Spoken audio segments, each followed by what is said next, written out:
In the mid-90s, reports began to surface that Prince, one of the world's most successful recording artists, had fallen into serious dispute with his record label.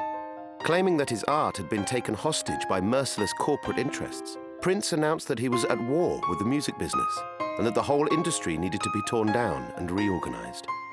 I think, like most artists, they don't really investigate until it's happening to them. And I think that's pretty much what Prince found himself doing, is examining more closely. Like, well, how does this work? Prince is astute, man. He likes to read and share ideas. So the more he got into the literature about the music business, the more upset he got, you know, and how it's designed. I mean, it's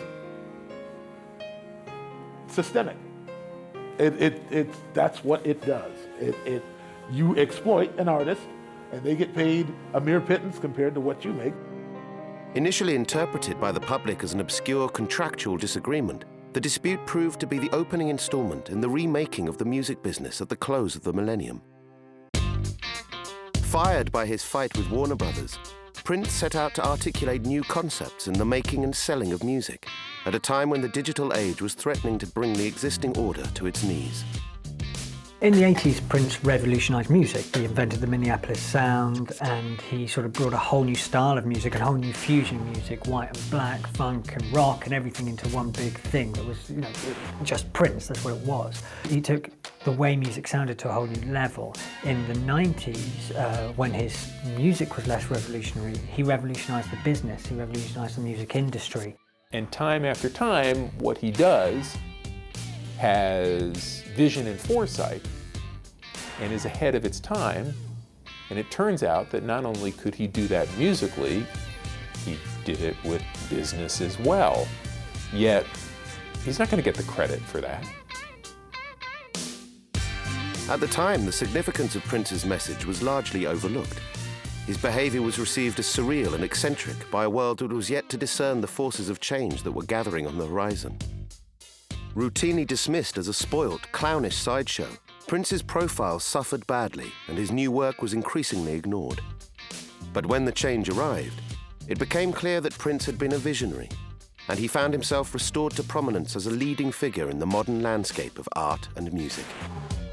He was just out of sync at that time. His time had passed, and he had to wait for it to come around again, which it inevitably did. By the time it came around again, it's like now he's comfortable with being the legend, playing the music that he makes, not trying to be a hip-hop artist or a this or a that, and just embracing who he is and what his gifts are. And the audience was there for him to the point where he tours more successfully today than he did at his peak. So without even selling any records, he sells more tickets than he did with Purple Rain. Go figure.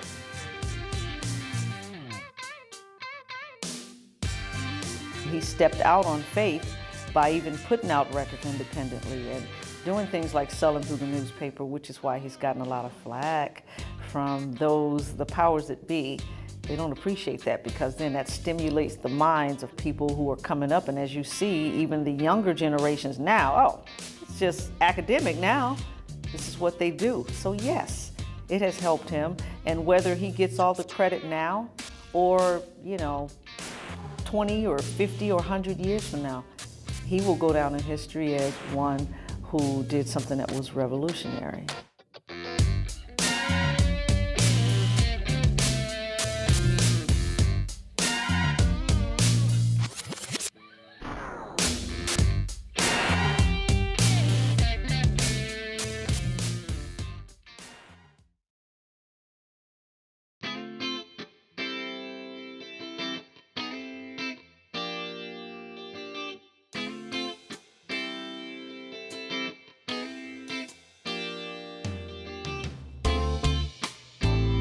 In the summer of 1992, Prince entered into negotiations with Warner Brothers over a new recording contract. Prince had first been signed by Warner's as a talented but raw teenager back in 1977, and over the course of his tenure at the label, his status as an artist had clearly changed. During the period of his ascent, the music industry had been drawing ever-escalating, mind-bending profits, and Prince had noted that the other stars in the business, including the marquee names at Warner's, were now being paid big money. Madonna is one of their artists. REM has become a Warner Brothers artist. And these artists are having huge hits and signing big deals. You reach a point in the 90s where Madonna and Michael Jackson have signed very, very big deals with their record companies. $30 million, $60 million deals. And Prince is angry because Prince sees himself as a greater artist than Michael Jackson or Madonna. And arguably, he's right. Unlike Michael Jackson and Madonna, you can leave Prince by himself in the studio and he will walk out with a hit record. He's built his own studio, he is a self-contained world, he can churn out hit records. So Prince wants to be paid a lot of money. He wanted the headline to be $100 million deal. And he became so fixated on waking up to see that headline in the newspapers that I could argue he didn't care how he got it, at least so it seemed. $100 million reflected the general self-confidence of the music business at the turn of the decade. During the 1970s, as rock and roll matured, the appeal of black music expanded, and the public appetite for their product proved insatiable, the major labels had perceived an opportunity to generate enormous sums of money. In the 1980s, they had consolidated, and the commercial face of music changed radically. The record companies that had started life as the fiefdoms of wealthy music enthusiasts and charismatic impresarios had transfigured into enormous corporate concerns. Multinational entertainment conglomerates staffed by sharp executives with one eye on stock prices and the other on an apparently limitless torrent of revenue. Artists' profiles became ever larger, with MTV and stadium tours amplifying their cultural presence and global reach. Of the superstar acts that were made in the 80s, Prince was arguably rivaled only by Michael Jackson and Madonna in terms of fame and significance as a solo performer. He had carried that level of standing into the early 90s, and by the time that his contract fell due for renewal, Prince was once again busy at the top of the charts with 1991's Diamonds and Pearls. By the early 90s, Prince had more or less come out of the 80s as sort of one of the biggest stars of that decade, and he'd made himself the first artist since the Beatles to hold simultaneously the #1 single, album and film position for When Doves Cry and Purple Rain.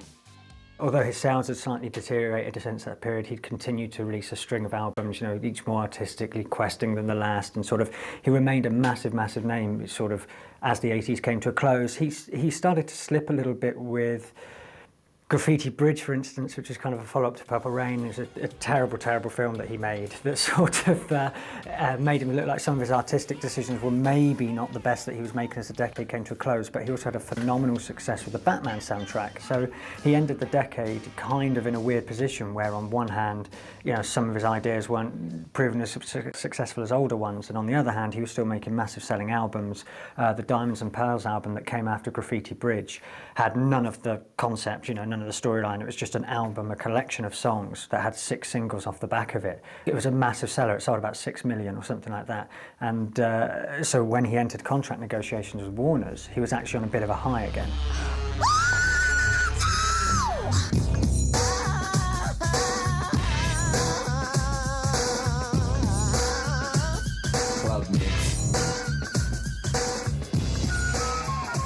Diamonds and Pearls came at a time where Prince arguably needed a hit record. His contract was up with Warner Brothers, due for renegotiation. I don't think there was ever any indication that he really wanted to go elsewhere. Perhaps he understood, he would never admit to, but perhaps he understood that the other majors weren't of the cultural proclivity to indulge him the way Mo Austin and Lenny Waronker at Warner's had. 23 positions in a one-night stand. Diamonds and Pearls came after some records that were not as successful commercially as his records in the 80s had been.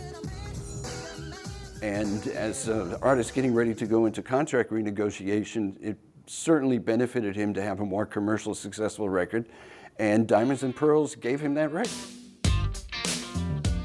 Though as an artist, Prince may have had few peers, from Warner's perspective, the business case was perhaps not as compelling. The label had historically been incredibly supportive of a musician who was often idiosyncratic in his work and activity, at times willfully difficult. Under the stewardship of record executives Mo Ostin and Lenny Waronker, Warner Brothers had established a reputation as one of the most artist-friendly labels in the industry. Ostin and Waronker had started out in the 1960s and retained some of the idealism of that era. Their ethos was one of allowing musicians the space to develop and express their creativity over the long term, free from commercial pressure or the demand for instant success. Prince had enjoyed the freedom to pursue the full spectrum of projects that caught his muse without oversight. The label had assented to his desire to be self-directed and to work without a producer. They had backed his forays into filmmaking, and they had agreed to invest in setting up his own label, Paisley Park Records. Although Prince had reciprocated by delivering hits and prestige, he was prone to taking unpredictable turns, including withdrawing albums prior to release, refusing to do press interviews, and on one occasion demanding that Warner's issue his work unpromoted, decisions that struck the label as being nothing short of sabotage. When measured against the other big-name acts of the era in hard-nosed financial terms, Prince was not necessarily a safe bet. I wouldn't have thought that Prince was, strictly speaking, as bankable as Madonna and Michael Jackson. These guys were selling phenomenal amount of records every time they put something out, and as you can see through Prince's sales throughout the late 80s, his sales had been slipping as the decade came to an end. His albums were sort of more high concept pieces, like Lovesexy kind of confused as many people as the amount of people that bought it. He was making strange business decisions by the end of the 80s, particularly with the Lovesexy tour, to sort of tour in Europe, ignore the US market, and he did the same with Sign of the Times, not make so much money at home, go to his European fan base, whereas the other guys had a more worldwide touring, album-selling setup. The problem they were having with Prince was that he was producing too many records too quickly, faster than their promotion and marketing machine could really digest, faster than the marketplace and the media could digest. We were in an era where most artists would release records anywhere from between 2 and 3 years apart, and he arguably could have had 2 records a year if he had wanted to. And he did want to, because he was of the mind that a record was like a newspaper. When it was finished, it was of that time. And I finished this song last night in the studio. I want people to hear it today. It's relevant to today. I produced it today. It's about how I feel today. People should hear it today. And of course, the legitimate argument was that radio wasn't prepared to accept that much product from any single artist either.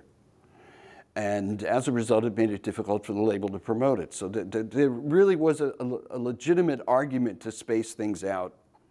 It just didn't fit him as an artist.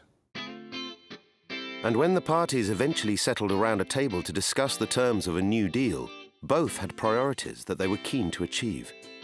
For Prince, it was the figure stamped across the contract, $100 million to confirm him as the most valuable artist in the business. He got his wish. When negotiations concluded, statements were released to the press announcing that Prince had re-signed with Warner Brothers in the biggest deal of all time.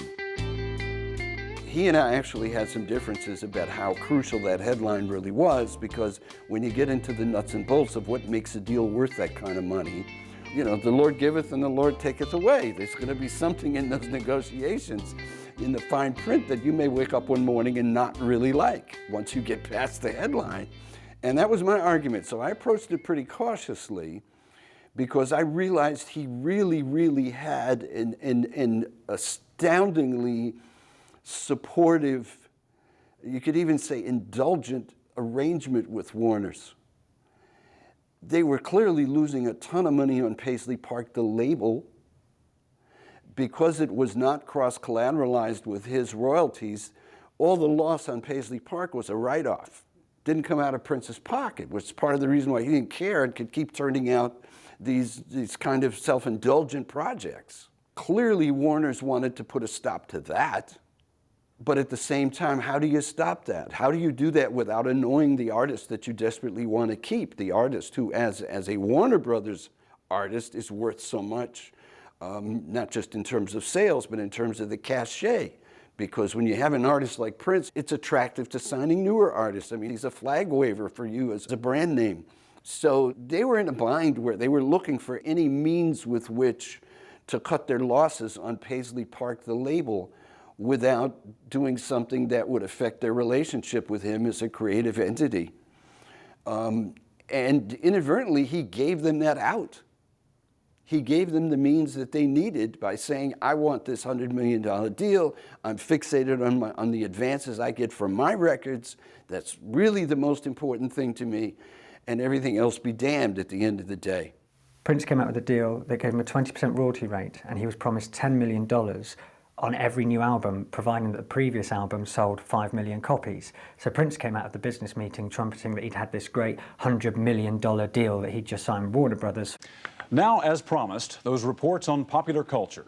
When RCA Records signed Elvis Presley back in 1956, they paid $35,000, unheard of at the time. Here's an unheard of figure for our times, $100 million. That's the deal Prince cut with Warner Brothers Records. A $10 million advance, $10 million each for 6 albums, the rest in royalties. More than Michael Jackson, more than Madonna. And Prince gets a title, Corporate Vice President. Madonna is worth $60 million. His is worth $100 million. It's not. It's actually not. There are articles immediately at that moment in the press saying it's worth up to $100 million. I know these people working with Prince are saying it's a $100 million deal, but it's only worth $100 million if each one of his next 5 records sells 5 million copies. Now, in the 90s, that seemed possible. Today, of course it seems impossible. And even then, it seemed only possible, not probable. Gearing up to launch a new album and a tour right now is Prince, whose upcoming LP, Diamonds and Pearls, will unveil his latest band. Prince stopped by his label, Warner Brothers Records, last week to give staffers a sneak preview of his upcoming Diamonds and Pearls album. I'm Diamond and this is Pearl. Any contract where an artist guarantees that they're going to sell 5 million copies of anything is risky, to say the least. But Prince was in a very good position to do that at the time. Creatively, it's hard to say. The muse is an unreliable thing, and even though he was enormously successful, if not necessarily as innovative as he had been in the past, he'd had huge commercial success with Diamonds and Pearls, and he seemed poised to continue it. Diamonds and Pearls had sold 5.8 million copies. 5.8, not 10, not 12, and not 6. It had sold 5.8 million copies, so he had to keep at that level. And generally speaking, you don't top yourself. A reasonable expectation is you're going to sell about 30% less. 30% less at 5.8 would be under 5 million. Therefore, he's not going to get his $100 million. And in point of fact, he's probably going to end up owing the record company money, because all that money is, well, in advance. It's a loan. And it doesn't take Prince long to realize this. As to whether the deal worked out, which is everybody's question, it's one very simple answer. A year and a half later, he had Slave on his face. With his new deals secured, Prince refocused his attention on music, though the terms of his agreement now set a high bar for the commercial performance of any upcoming releases.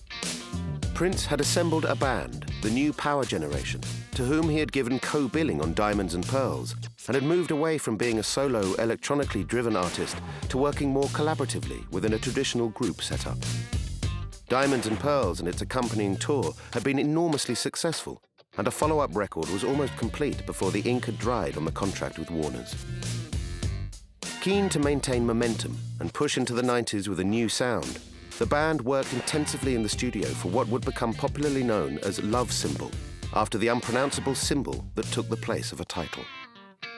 We were really, really tight after the Diamonds and Pearls tour and that album.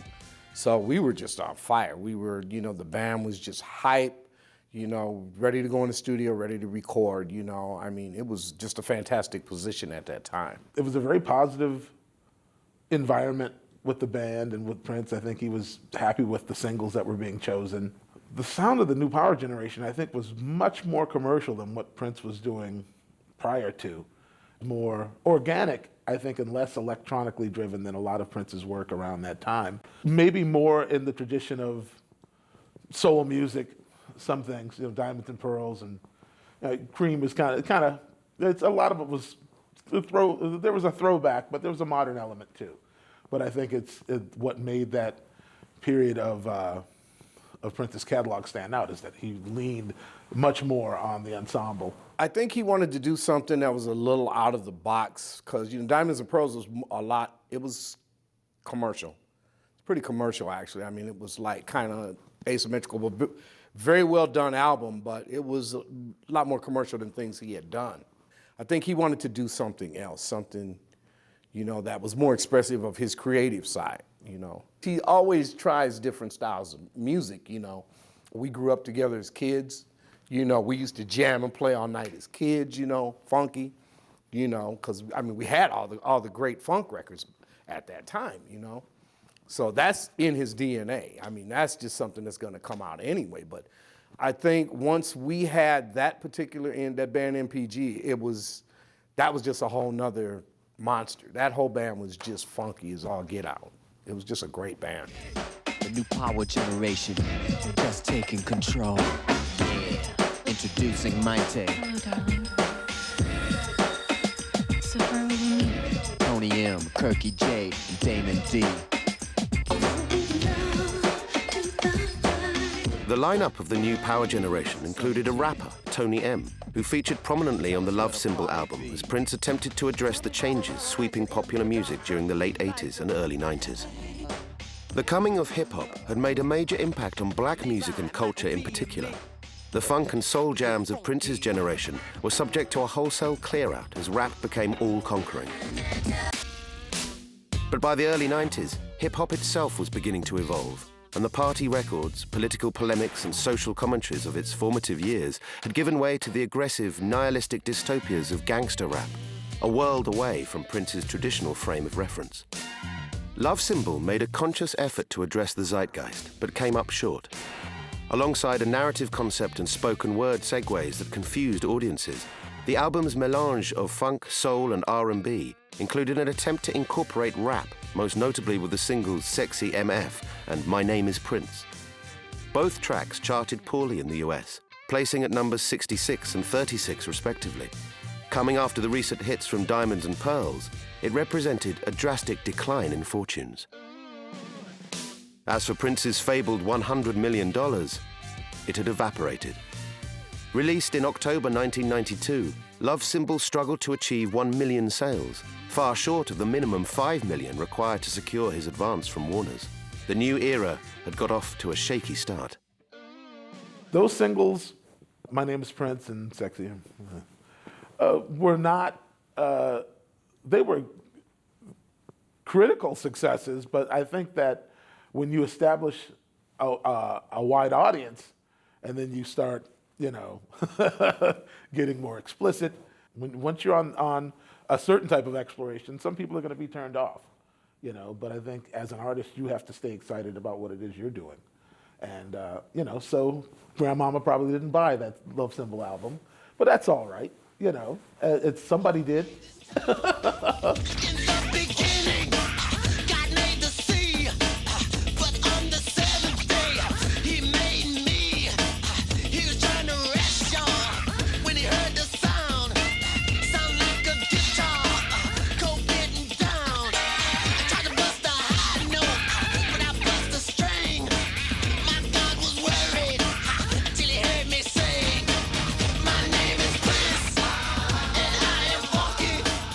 It was a turn from being safe. He wasn't looking at the record trends and what the sales were going to be and all that. I mean, everybody wants to hit records. I'm not saying he didn't want to hit, but he wanted to do what was in his heart. He wanted to do music that was coming out of his heart. He's not going to go, I want to do Diamonds and Pearls too, the Three Ladies, or you know what I mean? It's what's, you know, coming through him. Prince and the new power generation take control. Act 1.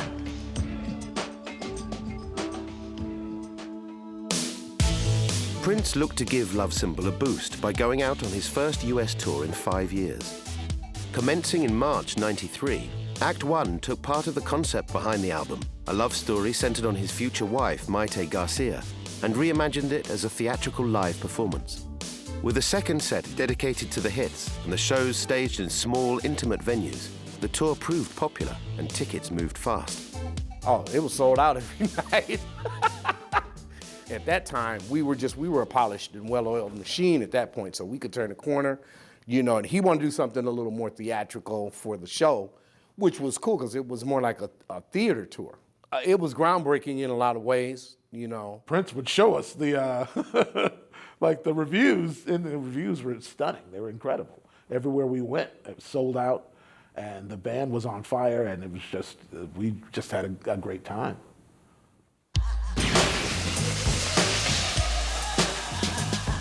But the success of Act One failed to translate into greater sales of Love Symbol.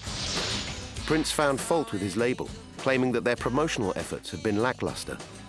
Given that the album's third single, Seven, had recently broken the top 10, executives at Warner's responded with raised eyebrows. Seven had been their pick as first release, but they had agreed to Prince's demand that the notably less popular Sexy MF take precedence. When they asked him to slow the pace at which he submitted new material, Prince reacted badly, taking to the stage during the tour and inveighing against Warner Brothers. For their part, the label claimed that releasing as often as he wanted to would saturate the market, making it even harder to run a successful promotion. A full-blown dispute kicked off and started to filter into the public domain. That's their fault. That's not our fault. I mean, you know, if their machine can't keep up with us, what are we supposed to do? What's he supposed to do? You know, he got to get his music out. I mean, within reason, if the material is good, it should be marketed, it should be put out, they should do videos for it, they should be able to go on tour, and they should be able to have support and, you know, do the things that they're supposed to do and have a successful record. Record company gets paid, they get paid. Well, the situation with Warner Brothers, with his audience as we were on tour, I think Prince was just trying to let them in to his world to a certain degree, to let them know what he was going through. It was a monologue mostly, and them, you know, he says something about Warner Brothers, and then it's a lot of booing in the audience. And one night, I remember they started chanting like, you know, F Warner Brothers. And Prince just kind of turned around with the mic, and he was kind of cracking up and looking at us like, you hear this? He'd just get on stage and berate his record label for more or less not letting him do what he wanted, which kind of also, having just signed what he was proclaiming was a $100 million deal, didn't really chime with, you know, the poor artist who had been held back by his record label because he just boasted having this great deal where his record label were giving him everything he wanted. Things were complicated at Warner Brothers at the time. There was a very big, I called it the Civil War happening. I worked at 2 different Warner labels during those years. There was a lot of battling going on at the top. His deal was seen as unfair or overly generous by a lot of the other artists there. And again, it comes back to ownership for him. I don't think he was ever able to accept the fact he didn't own his music. He didn't feel as loved by the label anymore, which is strange because it was the same people he had been dealing with, initially anyway, for his entire career. And once those people were gone, once Mo Austin and Lenny Waronker stepped away and had to answer to new bosses themselves, things went from bad to worse. And he started submitting albums that were not only uncommercial, I would say in moments they were kind of unlistenable, and he was clearly not bringing his A-list material to them, and he started putting out albums so quickly that in order to get out of his contract, that I think they may have even threatened legal action because he was just trying to put out an album every 6 months. With the parties at an impasse, the argument quickly turned bitter. In the summer of '93, Prince presented Warner's with a new Power Generation album, Gold Nigger. Side projects and collaborations with both protégés and other artists had been a long-standing feature of Prince's work, enabling him to make musical excursions and explore artistic concepts without the expectations attached to his core brand. But when Gold Nigger unexpectedly landed at the label, they dug in their heels and flatly refused to release it. Prince was dismayed. He responded by pressing up the album himself, distributing through a telephone order service and merchandise stalls at his shows. This foray into independence in turn provoked the ire of Warner Brothers, who dimly viewed it as a naked breach of contract. By this point, they wanted to release a best of, sort of consolidate his career a little bit, make sure they made a lot of money out of this, you know, all of the Prince hits album sort of thing. And Prince just kept bringing them new albums and new material, and he had another side project album, Gold Nigger, which was his new Power Generation album, fronted by Tony M, the terrible rapper. This was never going to sell, but Prince wanted Warner's to release it. He had success with The Time, he had success with Sheila E. and all these other side projects of the 80s, but by the early 90s the quality of work wasn't there, and so if Prince's own work isn't selling as well, they certainly weren't interested in releasing a side project that had no hope of selling at all. Back to the scene. The basement's packed, but if you at the front door breaking backs, that's security, ensuring the best possible time for you and me. Yeah, the party's jumping, everybody's bumping to Rock Creek Park when Bonus Girl got silly, jumped on my chandelier and got busy. Yeah. They didn't believe in it. They didn't see the vision, you know. I think the idea behind the Gold Digger record was to put out an organic rap/soul record, you know, with real instruments, and also was a showcase for Tony M to do his thing. You know, it's very much in the tradition of like blaxploitation films, in a lot of it. You know, I think that we had like a deuce and a quarter on the front of the record. Like we were in California, you know, posing all thuggish, ruggish, you know, looking like we were, you know, some kind of gang. But it was kind of just a throwback thing. We had worked on these tracks, and Prince had been driving around listening to it. He was just like, I really like this. You know, let's put it out. Those albums were fun to do because we could step out of the box and we could do a totally different sound from what Prince was doing, you know, but there were still elements of that sound that still tied it all together. And I think at that time, that sound for me was some of the funnest stuff we ever did. I thought it was funky. Yeah, and you know, these things happen, you know, and you just have to move on to the next thing, you know, and that was heartbreaking, you know, but you move on. That was kind of in the same creative territory as another thing we worked on called The Undertaker. And I think this was also where Prince began to realize that he wasn't legally able to circumvent the system. Something happened with The Undertaker, like he wanted to just press like 1,000 copies and just give it to friends and, you know, concerned parties. And somebody at Warner Brothers said, you can't do that. And it was covers. It's like Honky Tonk Woman and, you know, and there were some originals on it, but I mean, it was very cavalier. It was a jam session with me and Sonny and Prince, you know, in the middle of the night. He was like, this is cool. Let's, you know, I want to get this out to some people. And, you know, Warner Brothers intervenes. No, you can't do that.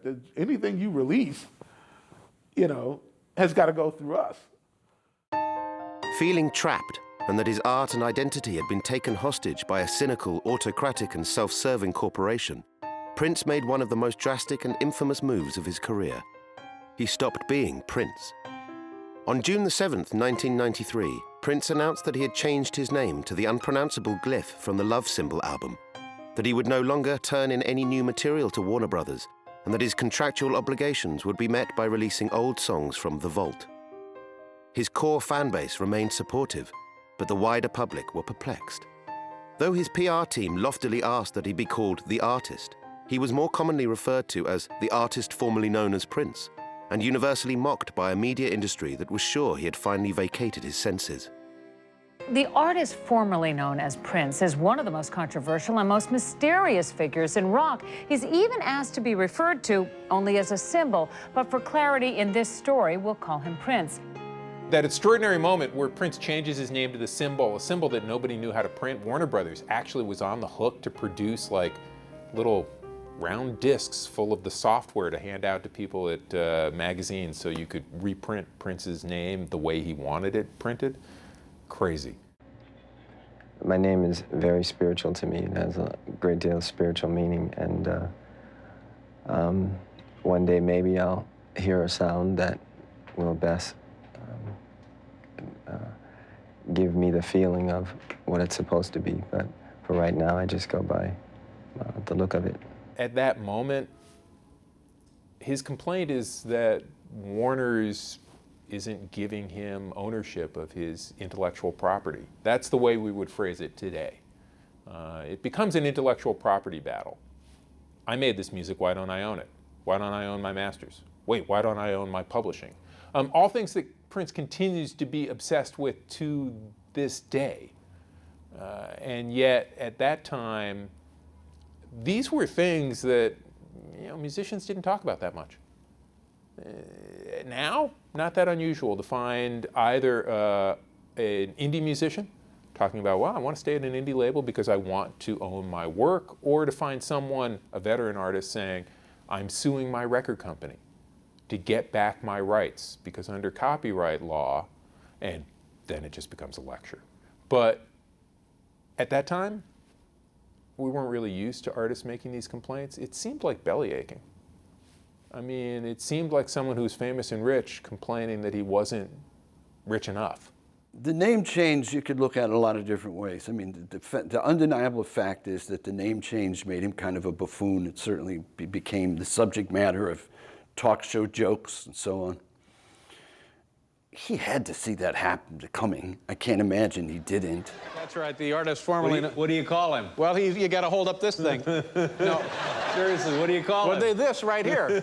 Oh, can I call him Prince? Oh, no, you have to hold up the thing because he's the artist... Hey, Paul? Oh, Lord. The dispute and the name change were unquestionably damaging to Prince, especially the name change. I think I'll call him Prince. All right, why don't you just get a cab and go home, all right? Check it out. His behavior had been strange.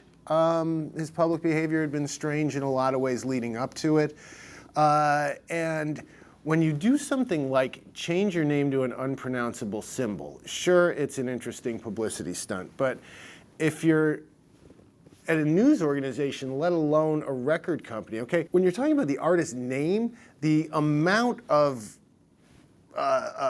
production work that goes into simply rendering that is a whole other thing, to say nothing of the public perception of what it says about that person. Now, he may have had his reasonably defensible legal and moral reasons for wanting to do that, saying that, Prince is a corporate entity separate from me, the actual person. My name is, it doesn't endear you to people. And I just remember a headline, I think it was from the New Musical Express at the time, and it said, my name is, and the subtitle was, and I am bonkers.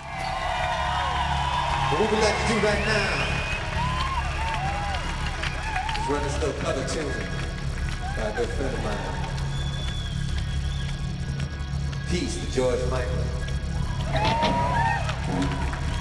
Peace to Aerosmith.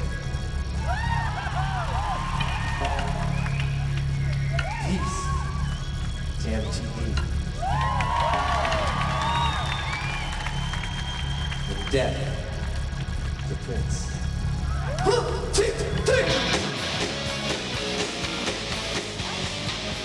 Having proclaimed that he would no longer submit records to Warner Brothers, but yet still under contract, Prince found himself in a bind. The genesis of his argument with the label had been his prolific output, yet any new work would not now reach the public ear. Though he had picked a fight with his paymasters over releasing his work, Prince was confronted by the reality that he may have thrust his whole career into limbo. He was a man who, in the late 70s, negotiated not to have a producer. He had an executive producer on his first album, but he wouldn't have an actual producer on it. And that was, his first battle with Warner Brothers, he'd won. His second battle was Dirty Mind, when he wanted to release a really raw, stripped-down album. Warner Brothers said that he needed to add overdubs, kind of clean it up a bit, but no, it came out as Dirty Mind, this record that Warner Brothers didn't expect. It was more new wave than R&B. Later on, 1999 comes out as a double album. It's another argument that Prince has won with them. And I think that you see a succession of Prince getting his own way, that when he enters the early 90s, he kind of assumes that, he's going to still get his own way. And you can kind of see why he would, but also there's certainly a touch of hubris in what he was doing at the time. He kind of couldn't really see that the quality of work wasn't necessarily there. He was more convinced that people would just accept what he had to give them. He wasn't really questioning himself or his artistic or quality control at the time. We were working on new music that was not intended to be released by Warner Brothers. Prince didn't want. Some material actually did come out. I mean, it all came out eventually, but at the time, we were working on a collection of songs that included stuff that was on Come, and stuff that ended up being on the Gold Experience. And for a while, we rehearsed all of it without knowing which album was coming out next, what was the sequence, how the songs are going to be separated between the two. And I don't think Prince had figured out a way yet to sidestep Warner Brothers and do it on his own. The dispute with Warner Brothers had a direct effect on our working environment, and the fact that, you know, Prince would basically be talking to somebody at Warner Brothers or his lawyer, and we'd come in for rehearsal and we'd get called up into his office, and he needed to vent. He needed to explain, you know, himself for his own sanity, I'm sure. He needed somebody to bounce these ideas off and talk to. So we'd get up there and he'd be, you know, visibly upset. And you know what Mo Austin said to me? Oh, blah, blah, blah, blah, blah. And we're like, ooh, oh, wow. You know, and so I think his consciousness was inundated by the ongoings.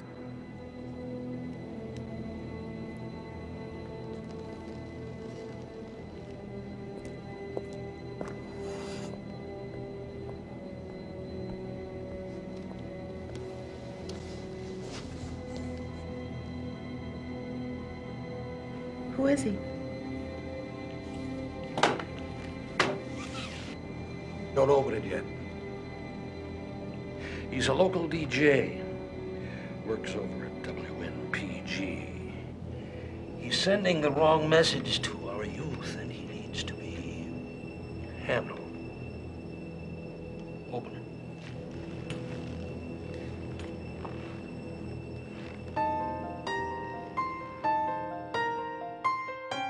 And with corporate restructuring kicking off the civil war at Warner's, Prince's former allies at the label were being steadily purged.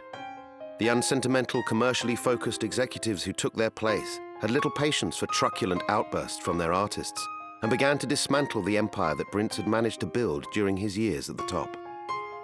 Paisley Park Records, his own label and vehicle for many of his side projects, functioned as a joint venture, with Warner's underwriting distribution and marketing.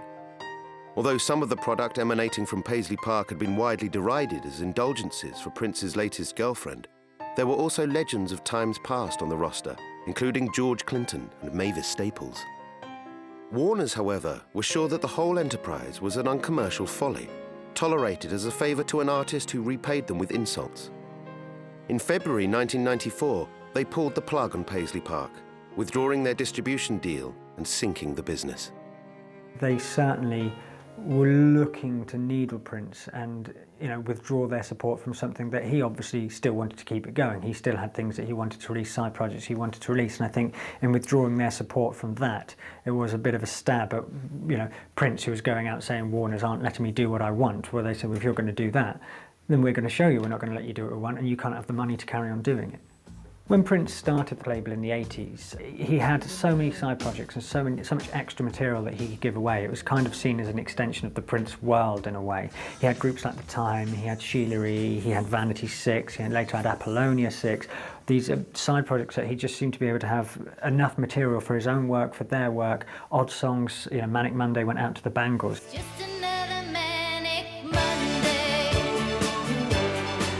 It seemed that he could build like a P-Funk style empire under Paisley Park. In reality, it didn't really work that way. Part of the problem was that Prince was only ever really interested in producing bands that he wanted to create anyway. So when management would bring him new artists that could go under the Paisley Park label, he wasn't interested in what they were bringing him.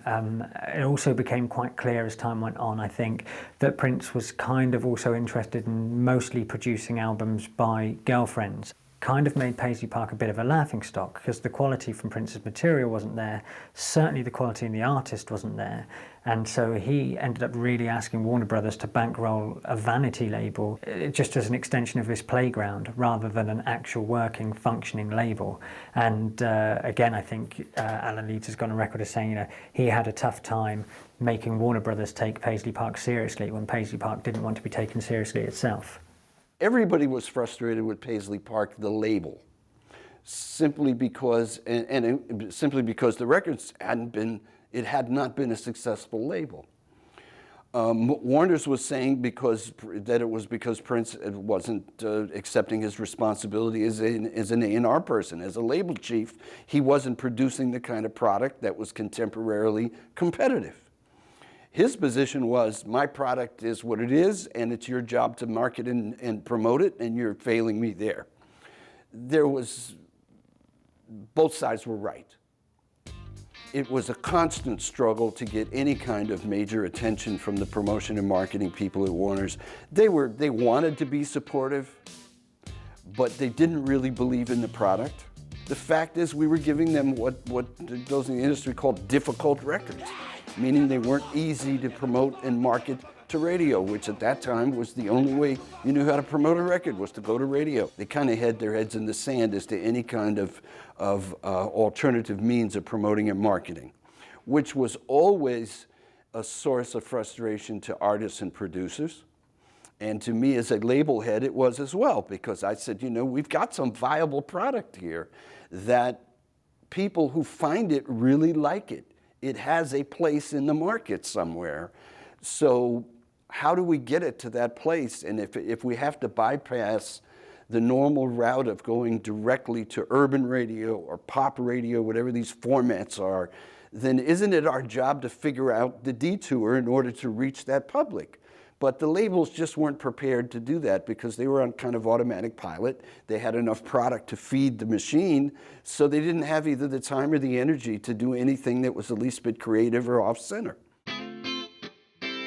Prince's frustration with the complacency of the music business, coupled with his immediate need to find a way out of the stalemate with Warner's, gave him a radical idea. He devised a plan to release a single independently and promoted himself via his new Mpg Records imprint.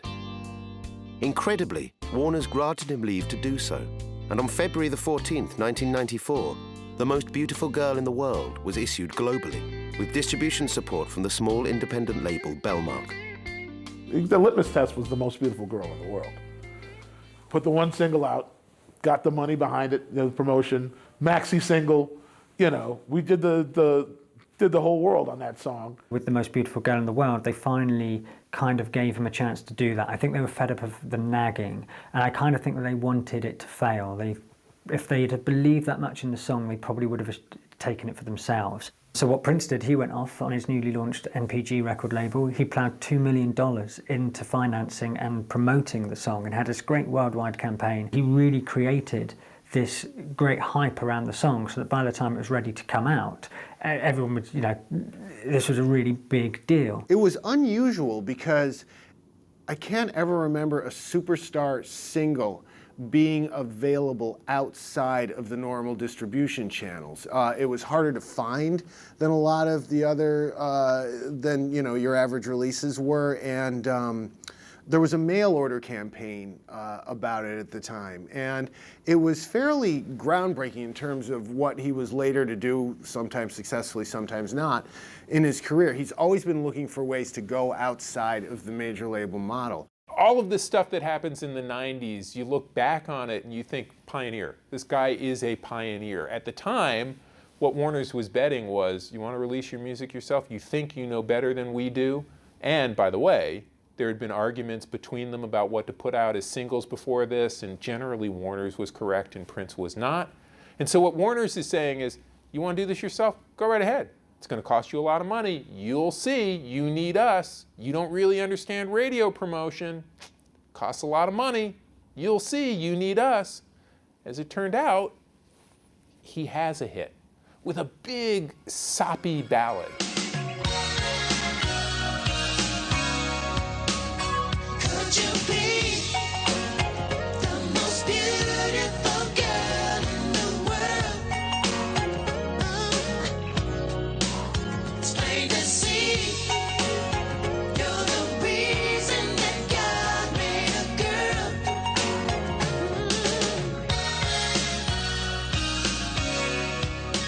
I think it deserved to go to #1. It's his first #1 in the UK. He proved, at least to himself, that he could still make hits, and it also allowed him, certainly it also convinced him to believe that he had sound business sense, that he could do this on his own. And I think Warner Brothers letting him do it in a way slightly backfired on them, because it kind of gave Prince all the ammunition he needed to be able to say, I can do this on my own now. The most beautiful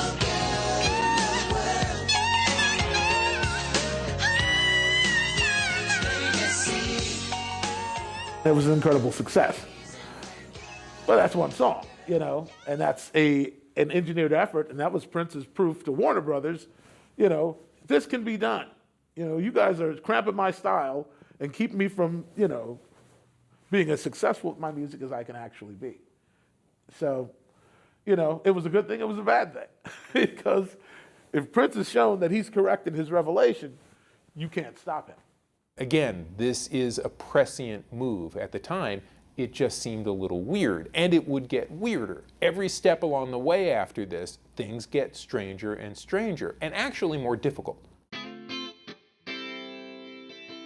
Although The Most Beautiful Girl in the World had been a global hit, it was not a magic bullet, and the wider problems persisted. Prince had recently suggested to the label that he would submit 2 new albums, Come and The Gold Experience, to be released on the same day, which would put them in competition with each other in the marketplace. Unsurprisingly, Warner's rebuffed the whole plan as a mad exercise in self-immolation and insisted that he work on improving Come. When it was released in August, Prince declined to engage in any promotion, describing the album as old material from a dead artist. What's interesting is that Prince initially wanted to have Come out on the same day as the Gold Experience album, thereby pitting the two sort of brands, the Prince and the Symbol brand, against each other to sort of see which one would be successful. And you could kind of assume that Prince was hoping that the Gold Experience would be the more successful album. It's certainly the one that he was promoting at the time and the one that he was playing the songs from live. And so it's kind of a weird, sort of murky period in Prince's career. People didn't like this record, not because it's a bad record, it's actually a great record. It's a fantastic Prince record. Listen to it now, it's great. But it's an album of George Clinton, James Brown, avant funk. It's not a pop album whatsoever. And people did not know what to make of that record. Critics who want Prince to create pop songs disliked it somewhat intensely and very much wrongly. Fans simply didn't know what to make of it. You should do that, baby. No more will you cry. Spirit's calling. Here's a reason why. If you had a chance to see the future, would you try? If you will, so will I. When I call you up, I wanna tell you what to wear. Don't be surprised if I tell you to go bare. Long as you wash between your soul and through your hair. I do my duty there. Come's a funny record. It's a very odd, it's a very muddled album, and it's certainly one of the more interesting of his 90s, though. I wouldn't say it's an out-and-out classic. It's bookended by these kind of nonsense songs, the title track and Orgasm, and from their very titles you kind of know what's going on with them. You get a few sort of dance tracks, Loose and Pheromone, that in the context of the times didn't quite work when they came out, but sort of in retrospect they kind of dated a bit better than some of his other material has, so it's a weird little album. Listen to it now, incredible. Holds up as good as the Black Album? Sure. Sometimes better? Absolutely. Then, just seemed like, wow, he'll do anything to get out of this record contract. The problem is that it gets caught up in the whole Warner Brothers battle, and you have Prince. By now, what he's saying is starting to overshadow the music anyway, and it very pointedly has on the artwork the birth date of Prince, 1958, and the death date of Prince on there as well, the year the album came out. And so Prince obviously sees it as a record that's kind of closing a chapter for him. Papa worked too hard. First he crucified every dandelion out in the yard. Then he screamed at baby twice for throwing rocks at passing cars. Reviews of Come were uniformly disparaging and sales were slow. There was speculation that Prince was deliberately releasing substandard work, that he was rushing out albums of old material in order to hurry the end of his contract. The music press were becoming increasingly weary with the theatre of the label dispute, and Rolling Stone magazine advised that the public interpret Come as another installment in the most spectacular slow-motion career derailment in the history of popular music. That's what this year's for. Oh, Papa. Oh, Papa, Papa.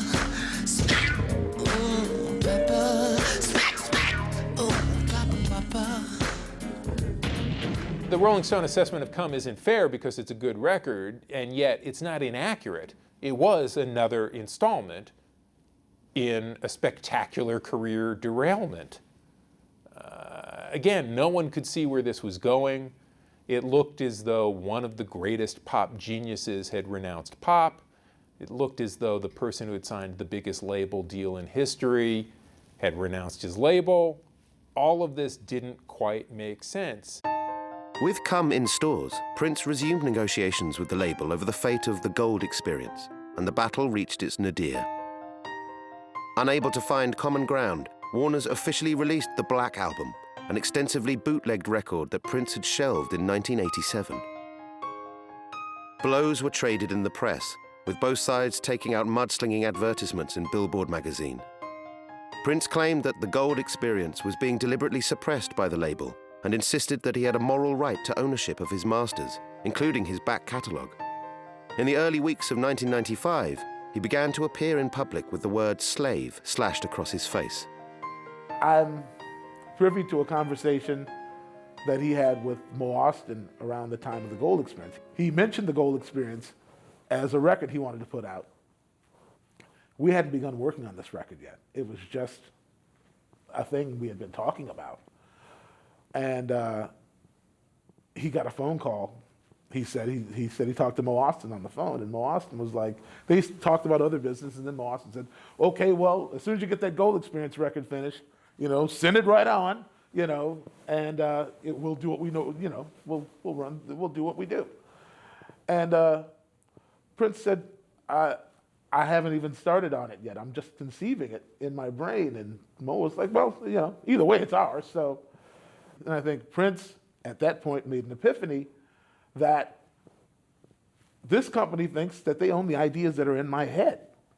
I haven't even begun to put anything on tape. And they're already talking about what they're going to do with it. So I think that was really, that was the point at which Prince realized, I can't do this anymore. And he walks into rehearsal, he's got slave written on his face, and he's like, this is it. I'm here with the New Power Generation, and the artist formerly known as Prince is a member of the band.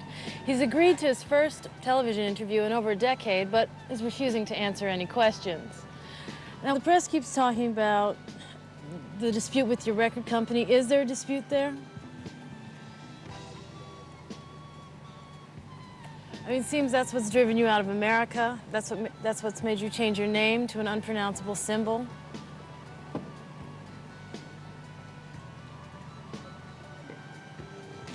He changed his name because his spirit told him to. A spirit? His spirit. And do you feel freer now that you can't be addressed? A little bit? You seem to be fighting for freedom. What is it exactly that you want to be free from when you're talking about your record company? Is there something that you want to own? Is there something that you want to be able to edit? Is there something that you want to be able to say that you can't? Maybe my take could tell me what? Do you want to own your own masters? No? In your job, can you leave it if you want to? Yeah, I can. You can? Mm-hmm. Well, in the record industry, you can't. But can't you just stop performing? Yeah, you can, but that doesn't you can't count get as out. it? Yeah, it doesn't count. What is this, the firm? Yeah. You can't own your masters. You can only make, pennies on the dollar. Meanwhile, other people are, are just, they got fat mattresses and they keep shoveling money that they've made from your ingenuity, that you're never going to see. I don't think he only perceived his deal as unfair. I think it was a general feeling about the business that it's just unfair. Maybe if he had come at it a little more everyman, I suppose, and explained himself a little more clearly, he may have gotten more sympathy. Would things have changed? Probably not, because he was really the first person taking this issue on at that level. It's a business point that's become a culture point because of everything that's happened since, but there in the middle of the 90s, for an average music fan, it all seemed really weird. It's like, why do I care? Turns out we would all end up caring about this stuff, but we didn't know at the time. So I think people were aware that things were changing, but I don't think they had any awareness of what was to come. Warner Brothers said something, and there was a rebuttal. This all went on in Billboard magazine for, a month or better. And I was like, wow, this is getting heated up, man. This is getting turned up. Like, who knows what's gonna happen? And I remember Prince saying, like, listen, I don't know what's gonna happen. They might try to send somebody. Somebody needs to know where the vault's at and how to get the key, because, who knows? I mean, big business is dirty. Prince was by now firmly resolved that he could not work within the context of the established music industry, and that he would have to find alternative means of producing and marketing his art. He vented his feelings on a second New Power Generation album, Exodus, a collection of agitprop funk jams with lead vocals taken by bassist Sonny T. Rejected by Warner's, Prince released Exodus through NPR in total disregard of his contract terms. Oh, well, when we grew up, we both had our own bands and we both were singers. And, we used to talk when we was kids, we talking about what we gonna do. Yeah, when I get my band, I'm gonna do this, I'm gonna get my band to do that. So it's really strange that he, as we grew up and that we both were in the same band. He knows I've been singing for years and stuff. So he's always like asked me to do something to sing. He's like, okay, would you sing on this record? I'm like, yeah. So that's how that came about. I count the days. Here's the interview. Here's the time. If I keep your secrets, will you keep mine? If we hurry, we can catch the train. If it was left up to you, I would die in a bed. That's why, baby, I count the days.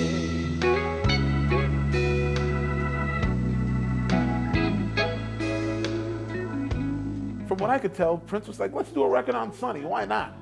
It started out harmless enough, but it quickly grew into a situation where Sonny, in my opinion, was the mouthpiece for Prince, and a lot of ideas Prince was having at the time.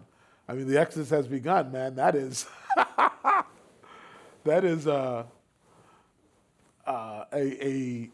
verbal beatdown, if I remember correctly. I haven't listened to it in years, but I remember the first time hearing it after Prince put his vocals on and everything came together. I was like, wow. He has managed to channel his anger into a very specific phrases, and the syntax was so creative and spot on. It's whoever it was directed at specifically should have been really ashamed of themselves. You have just accessed the beautiful experience. Welcome to the dawn.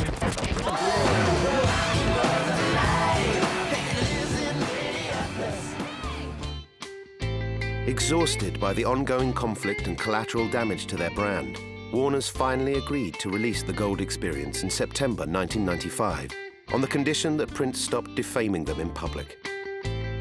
The album was warmly received and roundly praised as Prince's best work in years.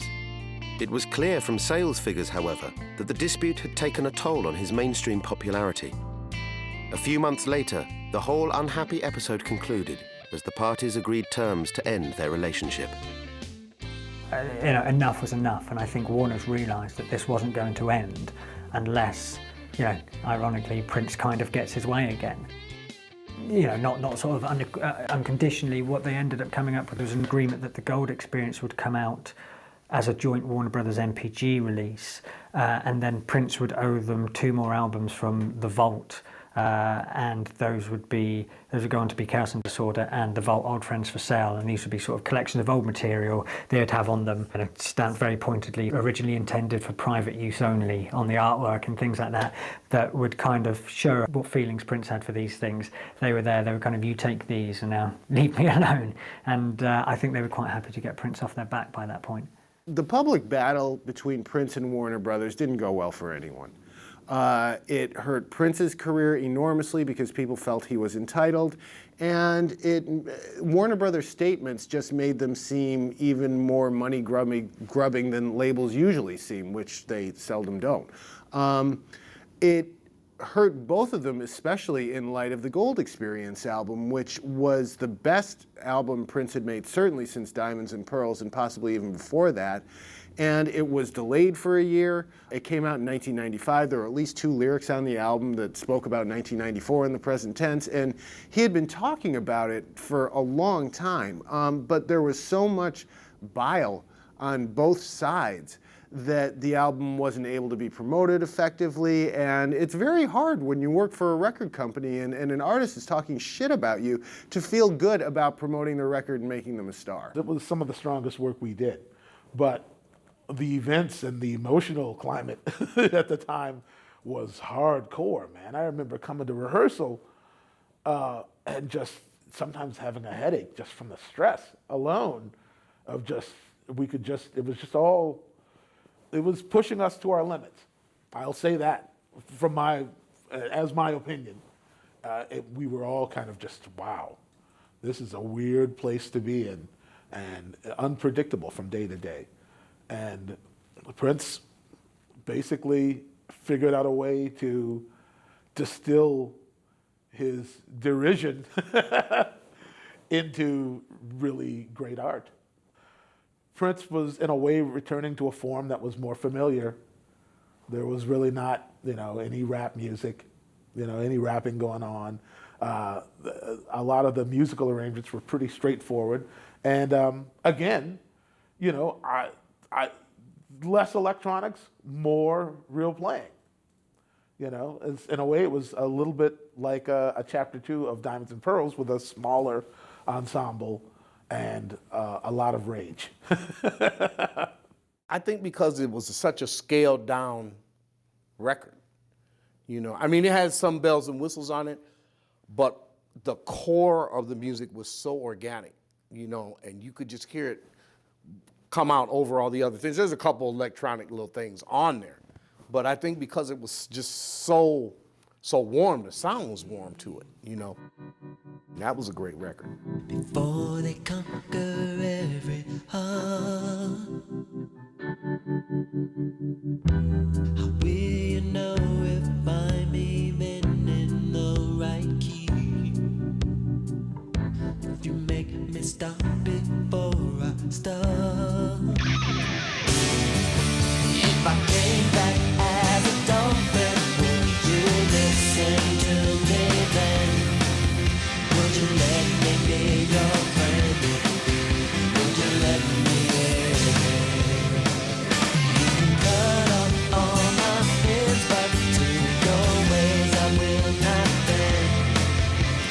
Die before I let you tell me how to swim. Yeah, it's the one that's the best 90s album that Prince has released, and for very good reason. It's, again, kind of like Diamonds and Pearls was in a way. It's a collection of great songs. There's none of the high concept work. There's a bit of stuff. There's an Mpg operator telling you Prince is dead.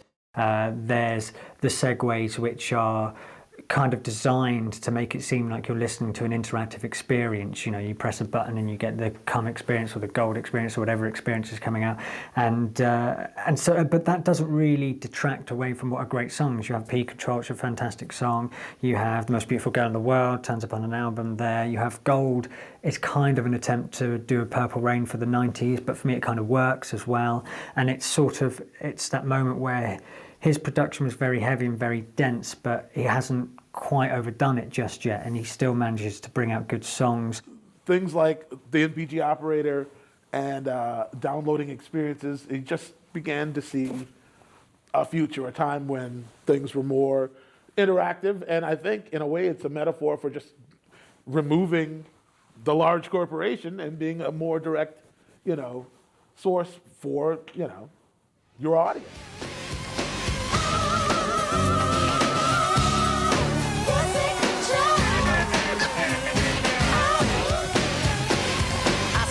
Begins in a schoolyard, a little girl skipping rope with her friends.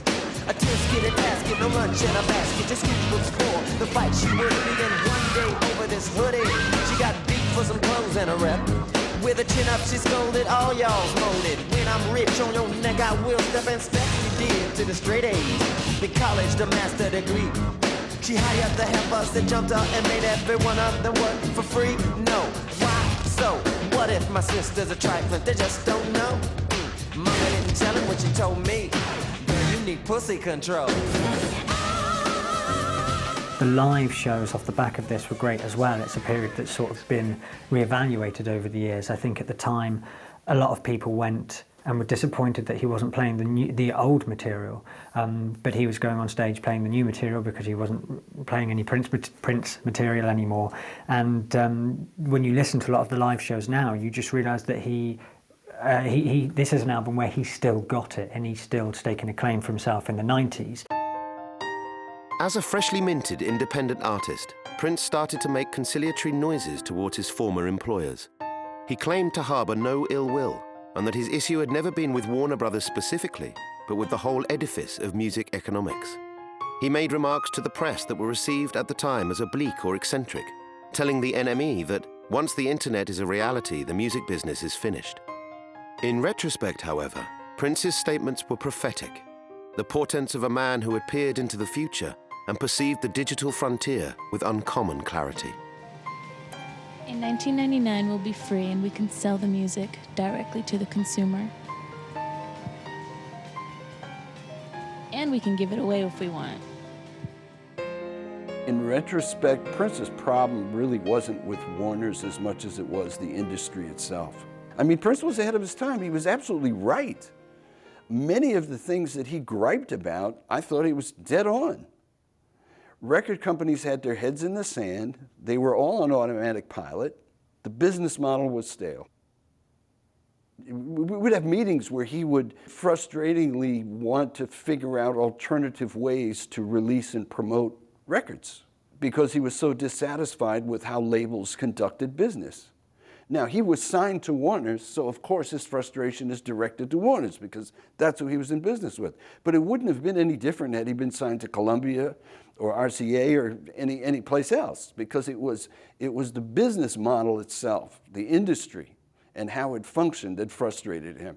I really think that Prince is a person who has really great ideas, and he sometimes he's too far ahead of the curve, and other people don't know how to catch up with him, and maybe it's not even a good idea, because sometimes if you see too far into the future, it can be problematic for everybody involved. You know, I remember him telling us one day music is going to be sold, you know, back and forth by computers.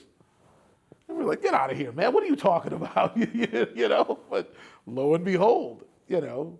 So many things in the story of Prince throughout the 90s feel anticipatory. Feels like he's Merlin, living life in reverse, right? So that in 1995, he says, well, if the internet really gets going, like if there's a real internet, like if what they're saying happens, it's the end of the music industry. And everyone says, come on, man, this is kind of nutty. Because he's changed his name to the symbol thing, and he's writing slave on his face, and he's got that beard that's not quite a beard, but you don't know what it is, so we don't have to take this seriously. And it turns out he's completely right. Completely right. And his whole attitude about not owning his masters, not owning his publishing, owing his record company money for his work, all of this which leads him to declare himself a slave. Well, if you said that now, if you said the artist seemed enslaved to the record company system, everyone would go like, yeah, tell me something I don't know. In 1992, Prince, he was Prince then, signed a $100 million contract with Warner Brothers Records, the biggest deal in the industry. But their deal turned into a public feud over who would have the control. In protest of that contract, the artist scrawled the word slave on his face. Y'all remember this phase? All those years, or all those times you were walking around with slave on the side of your face. What was that all about? To clarify that, so people don't get the wrong impression, I never meant to be compared to any slave of the past or any slave of the future. The slavery that I had undergone was in my mind, and as well as the business that I was in. We inked a $100 million deal with Warner Brothers, and that turned out to be a little less than desirable. $100 million did? The whole did, deal? yeah. What all that meant? Yeah. It's like I was saying before, that you can go in to record, you can go in to do some form of art, and if you you have any sort of chains on you, it's not going to come out as cool as it could be. So you felt, as an artist, enslaved? Yes. It sounds like you've grown. No, I'm pretty much the same size. You know. Yeah. Yeah.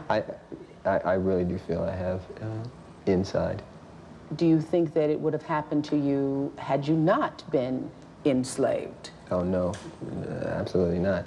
And some days I want to just call up folks at Warner Brothers and just, I love you, man.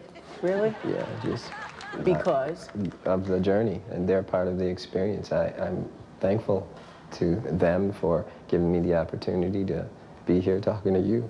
You know. As time goes on, a lot of major artists today are now leaving their major record labels behind. Most notably, you get Radiohead doing that in 2007, and sort of striking out on their own, setting up their own boutique labels. And you get Jack White doing that with Third Man. Radiohead have done that when they released their In Rainbows album. And the thing is that Prince was sort of 10, 15 years ahead of all of these guys and trying to get away from a traditional business model where you had a major label that gave you money to do stuff and then you went off on the back of that, and trying to take things under his own control.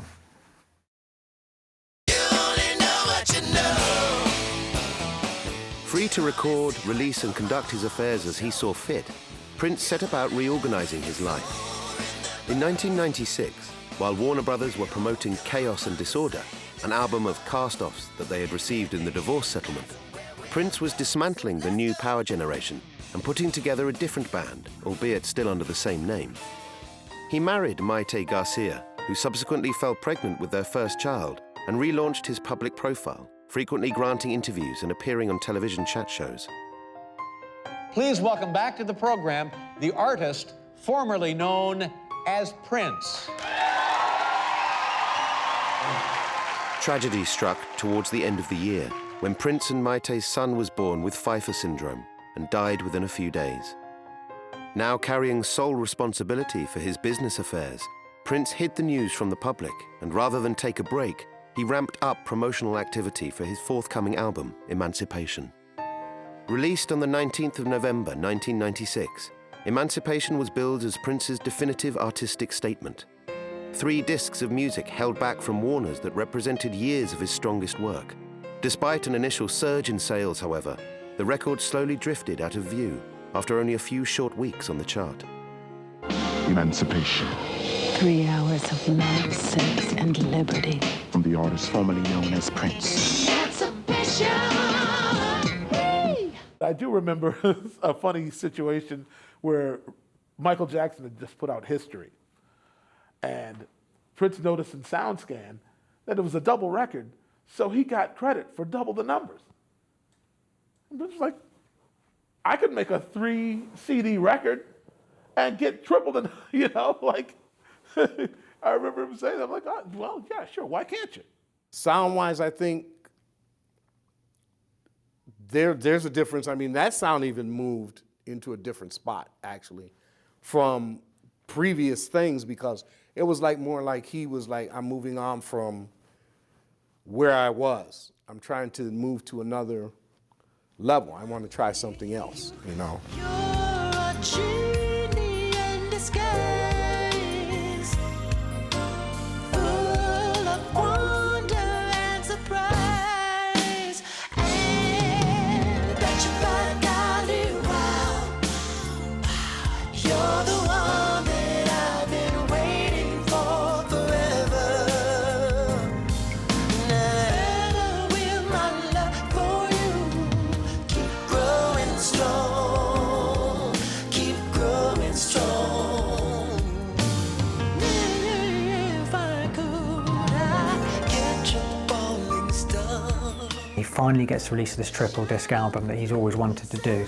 The thing is, by this point, it's 3 hours worth of Prince material that's kind of, it's sort of neither here nor there. There is some great stuff on it. There's Face Down, which is a kind of funky, upbeat song. It's hard not to enjoy that.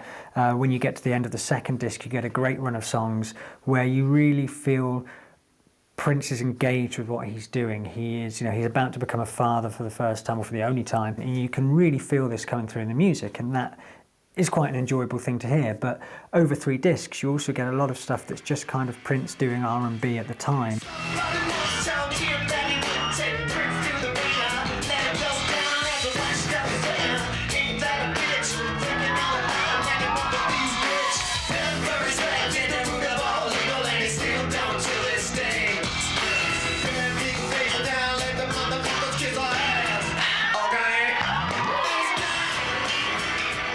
I think that Prince made a real push, and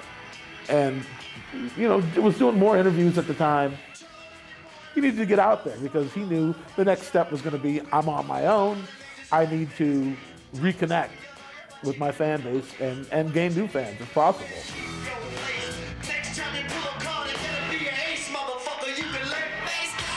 That was the feeling I got from Emancipation. That it was all about, okay, now there's a fear factor to being free. And Prince's immediate fear was the parlous state of his finances. The toxic combination of lavish spending and declining income had driven him to the threshold of bankruptcy, and the mirage of the $100 million contract had long since vanished in the desert of his label war. Though shipping a 3-disc set had charged the figures and seen Emancipation certified platinum, the reality was that the album had sold barely 500,000 copies. During his time with Warner's, these figures would have seemed catastrophic, but in the new independent era, the picture was markedly different. With all revenues accruing directly to Prince, he found himself in healthy profit and was encouraged to bring his revolution to another branch of the music industry establishment. The artist formerly known as Prince held a press conference Tuesday morning in New York City to announce his first full-fledged U.S. tour since 1991. The tour actually kicked off Monday night at Pine Knob near Detroit and continues Wednesday at Jones Beach in New York. The artist said that during the 30-date tour, he'll be joined at various dates by No Doubt, Lenny Kravitz, George Clinton, Chaka Khan, and Santana. He also said that he'll grant requests made over the internet on this tour and will be playing such classics as Purple Rain and Little Red Corvette. In order to avoid ticket scalping, he said he won't be publishing a tour itinerary. Instead, he'll be announcing shows through local media several days in advance of each concert. Just as album releases traditionally took place via record companies, the live concert business was populated by squadrons of intermediaries, promoters, agents, and assorted middlemen that had designed the whole architecture of music tours. It was a system that ensured that together they culled a healthy profit from any artist going out on the road. Once again, Prince challenged the orthodoxy, embarking on a tour in which he handled venue booking, ticket sales, and marketing himself, cutting out concert promoters and ensuring that he retained all the fruits of his labor.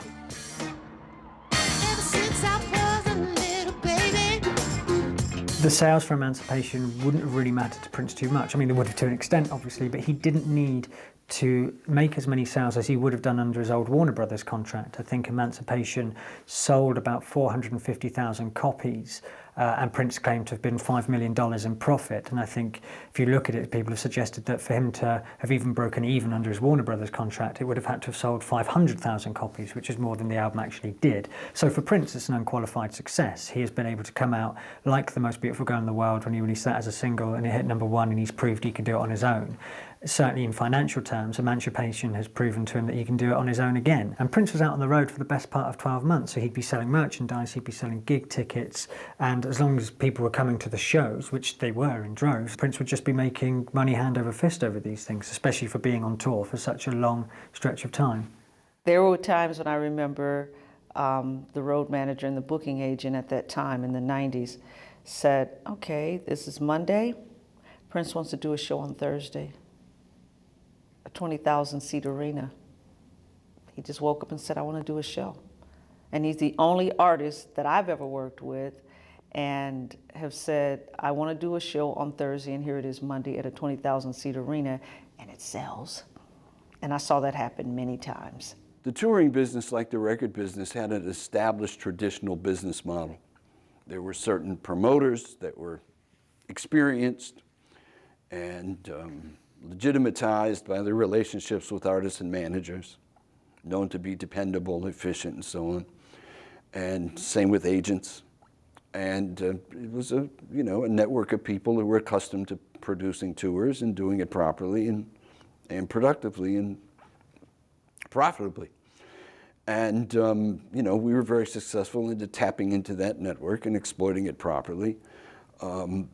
Prince didn't make a lot of money on his most famous tours in the 80s simply because they were production heavy, which was something he insisted on. He wasn't the least bit interested in production budgets. We would bring things to his attention, and the pre-production phase was always painful because it would invariably be conversations like, Prince, that's a great creative theatrical idea, but here's what it's going to cost. Well, I pay you to go find the money. I don't care what it's going to cost. Make it happen. But it's very obvious to me that he's figured it out.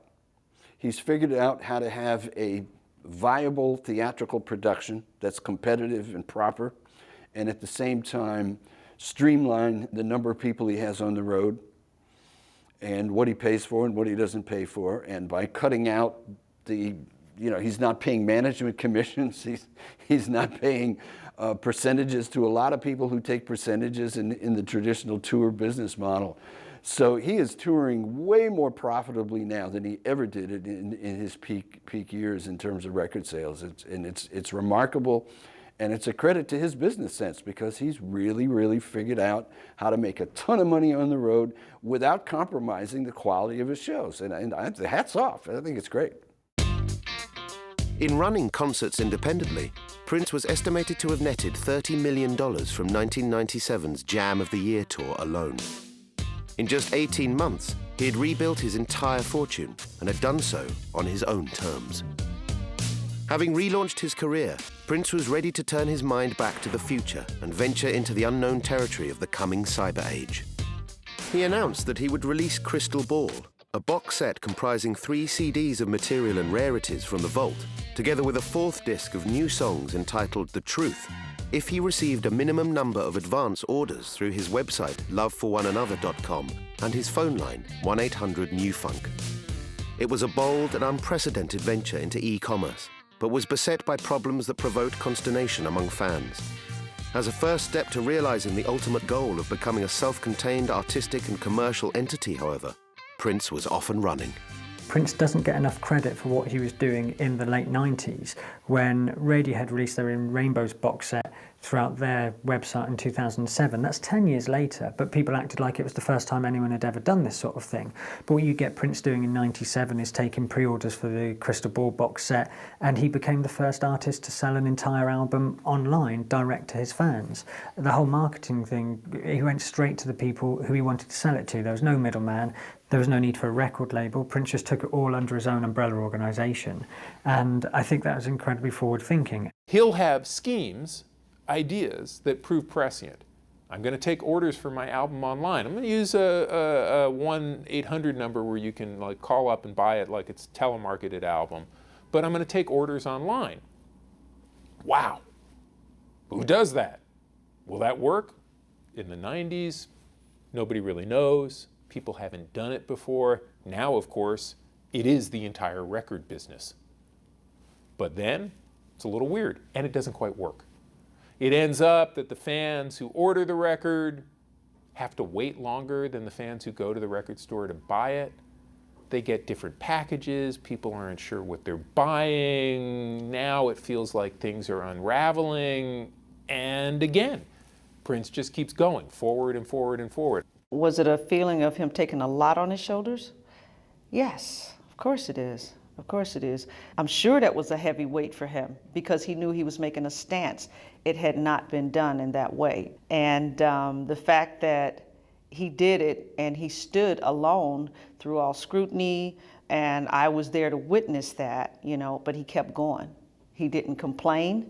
He just kept doing what he was doing. And I admired it, and I told him, I said, I really respect the fact that you're taking this stance because there comes a time there has to be a change, I think what he underestimated was the complications that can come in just with the busy work involved with physically packaging and mailing, going to the post office and mailing these things in a timely fashion is pretty damn labor intensive. I think he may have underestimated that part of it, but there again, that's just the busy work. It's the concept that we're dealing with here with a leader like Prince who has that kind of influence. So he was definitely ahead of the game. As to how much attention people were paying, I mean, I honestly think that by the late 90s, it was pretty clear to everybody who cared that, you know, what Prince saw some years earlier was coming to fruition.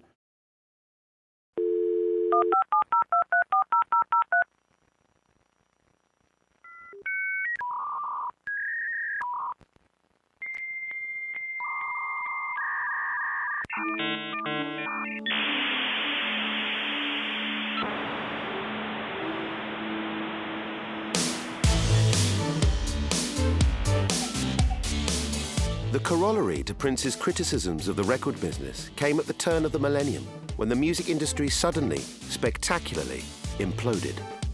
Over the course of the 1990s, the industry had become a risk-averse, money-making machine, monopolized by just a few major labels who used their muscle to arrange the market in their favor and dictated their terms to artists and consumers alike. The quiet migration of Prince and others to the internet proved to be the precursor to a general exodus. When the peer-to-peer file-sharing website Napster launched in 1999, consumers rushed to download and distribute music free of charge, and having neglected to develop a viable commercial presence in cyberspace, the industry was overwhelmed. Artists, most prominently Metallica, lined up to condemn Napster, and the Recording Industry Association of America began feverishly issuing lawsuits. American intellectual property is our nation's greatest trade asset. We cannot stand idly by as our nation's assets are in jeopardy or dismissed by those who would use them for their own enrichment. Record companies fought tooth and nail over the issue, and the courts agreed. It's the record companies who hold the patent on cheating musicians out of money. It was rearranging deck chairs on the Titanic. Although the cumulative weight of lawsuits eventually shut down Napster, the music business faced total collapse, and artists looked to establish a new digital economy in which to commercialize their work. They had their heads in the sand, and the evidence is very plain and simple. Napster came from outside the industry. The record industry was so myopic about technology. All a record company knew in the 80s was if you had a new product, you went to the radio station programmers that you knew. You made a video and you took it to MTV and BET and anybody else who would play a video. And you had a PR person go to the print media and to any magazine and anybody else who might write something about your artist. You hired friends of friends. The people that worked for labels used to be programmers at radio stations. I mean, it was this inbred world that had fed on itself for so many years. And basically, it had worked so successfully, and so many careers had been made by it, and people were loyal to it, and they took vacations together, and they partied together, and they married each other, and it was this whole atmosphere of, we have this winning business model, so don't fix it if it isn't broken. Well, the problem was it was broken, or it was about to break. You see, I'm not a Napster fan. It seems to me like people are getting ripped off. I don't understand it other than all I know is these people are putting money out, putting work out there, and somebody's enjoying it without paying for it. Well, it's interesting because the artists don't get paid anyway. Oh, by the record company? No, I mean, there's maybe 10 or 12 of them that have semi-decent deals, and the rest of them are, you know. What was happening in the record industry in the mid-90s was a transition from grunge to teen pop. So from unmanageable drug-addicted bands to extremely manageable professional, commercially minded young people who want to make bright and happy pop music. CD sales were doing quite well, thank you very much. People were buying old records reissued on CD, a very healthy profit center for the record business, which did not have to spend any money to make those records except the cost of putting them on a piece of plastic, which, by the way, is about 35 cents. That's a lot of money when you're selling a 35-cent product for $16. So the record bin it's making buckets of money. Buckets and buckets of money. Nobody thinks things are going to go bad. Nobody sees what's happening.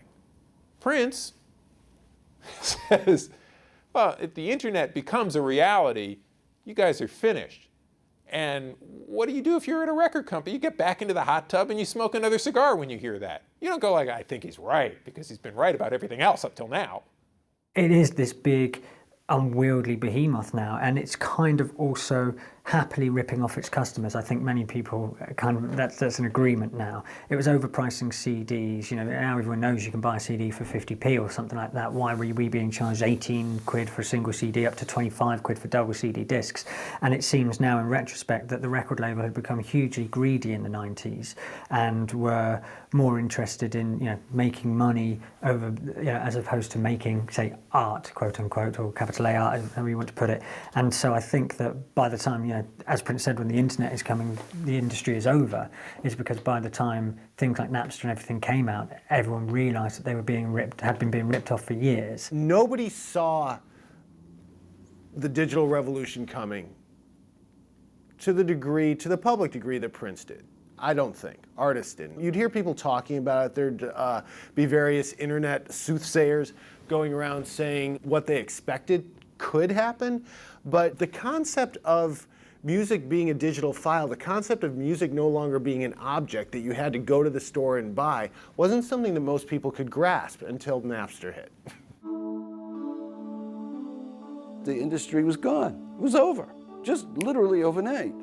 And I remember there used to be little signs of worry. Something's going to change here, but we don't know what it is. And we're not really taking the time to figure out what it is. We're just going to wait and react because what we have is too good. It's too easy, and it's working too well. So we'll just kind of wallow in it, and when the shit hits the fan, we'll react to it. Well, too late. Prince's eventual response to Napster was to embrace it, publicly stating that there was nothing to fear and even taking the radical step of releasing a single on the platform in 2001. In the late 90s, however, he was focused on the first work of a new era.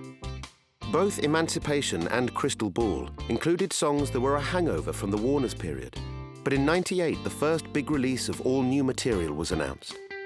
Confusingly, New Power Soul was credited to the New Power generation, although Prince energetically promoted it as his new album.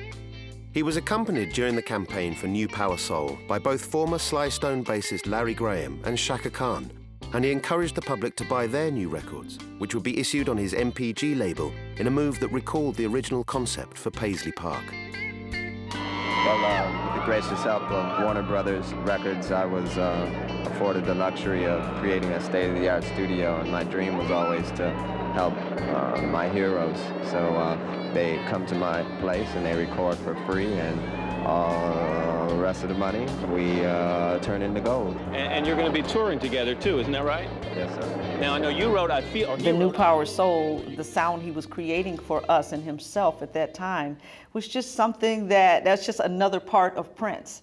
You know, in his head, he listens to so many different genres of music, and he respects so many artists. So it's amazing that he hasn't put out even more styles. So I looked at it as, okay, this is R&B, this is soul, this is rock, this is funk, this is, you know, it's a lot of things together.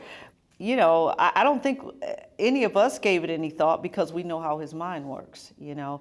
A lot of times when you are at majors, they make you stay in a genre and say, this is what you're known for, this is what we're gonna sell, these are markets that we have created for you, but he feels like market is universal. I hear the transition from what was his past to that time. Mpg getting it on, come on.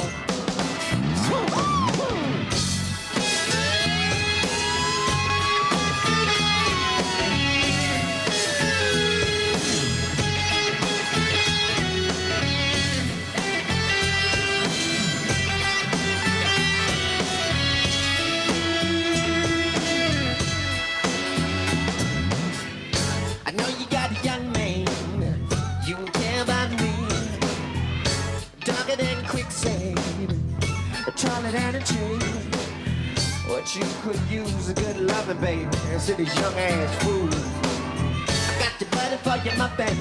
Now, they the keys to the room. Come on, baby. Come on, chill. Come on, baby. Power Soul was received poorly, dismissed by press and public alike. While it languished in the charts, Prince took possibly the worst public relations decision of his career. He started suing his own fans.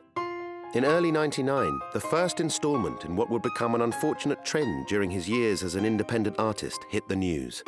Writs were issued against fan sites, magazines and message boards, alleging copyright and trademark infringement, and pulling music, video and images over the course of an ongoing legal action. So far as Prince was looking to embrace the internet, it seemed that it would be exclusively on his own terms. Prince started suing his fans in the late 90s. It was seen as hugely reactionary. I mean, first of all, they're your fans, they're the people you shouldn't sue. They're the people who supported him through Warner Brothers. But also, part of his problem was with the internet, and it started to seem that he was trying to control the internet. And you had David Bowie, who, you know, another early embrace of the internet with BowieNet and things. I think he said, you know, he didn't understand why Prince was doing this. And he said, you know, you can't stop this, you can't hold back the sea, I think he said, or something like that. And it kind of made, you know, a bit of a shame that Prince, the guy who had pioneered just a few years before the internet distribution and you know, interacting with your fans on the internet, which is perfect for Prince anyway. He's quite a reclusive character, and it allows him to interact with his fans while remaining at a certain distance. He's pioneered all this, and then, you know, his fans might have their own websites, and he kind of wants them to shut it down. And it kind of, again, it's not good PR to do that when you've made a point of breaking this new ground yourself. I could say so-called fans on the internet, which is kind of a problem sometimes, because once they use the symbol, it's as though I've endorsed whatever it is that they have for sale. I think it's more than a touch hypocritical. I understand the privacy issues. I understand the obtrusiveness of the press and the paparazzi. But I also understand that if you're a public persona and you make your living by marketing yourself to the public, that it goes with the turf. To turn your back on any and everybody who wants to pay you attention, well then, if that's the case, you should be the artist who privately makes records, does not tour, does not perform publicly, and stay in your house. If that's who you want to be, then be that.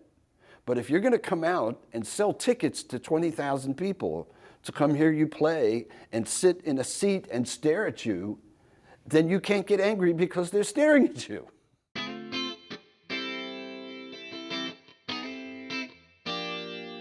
As his argument with the fans rumbled towards the courts, Prince stunned the music world by announcing his return to a major record label.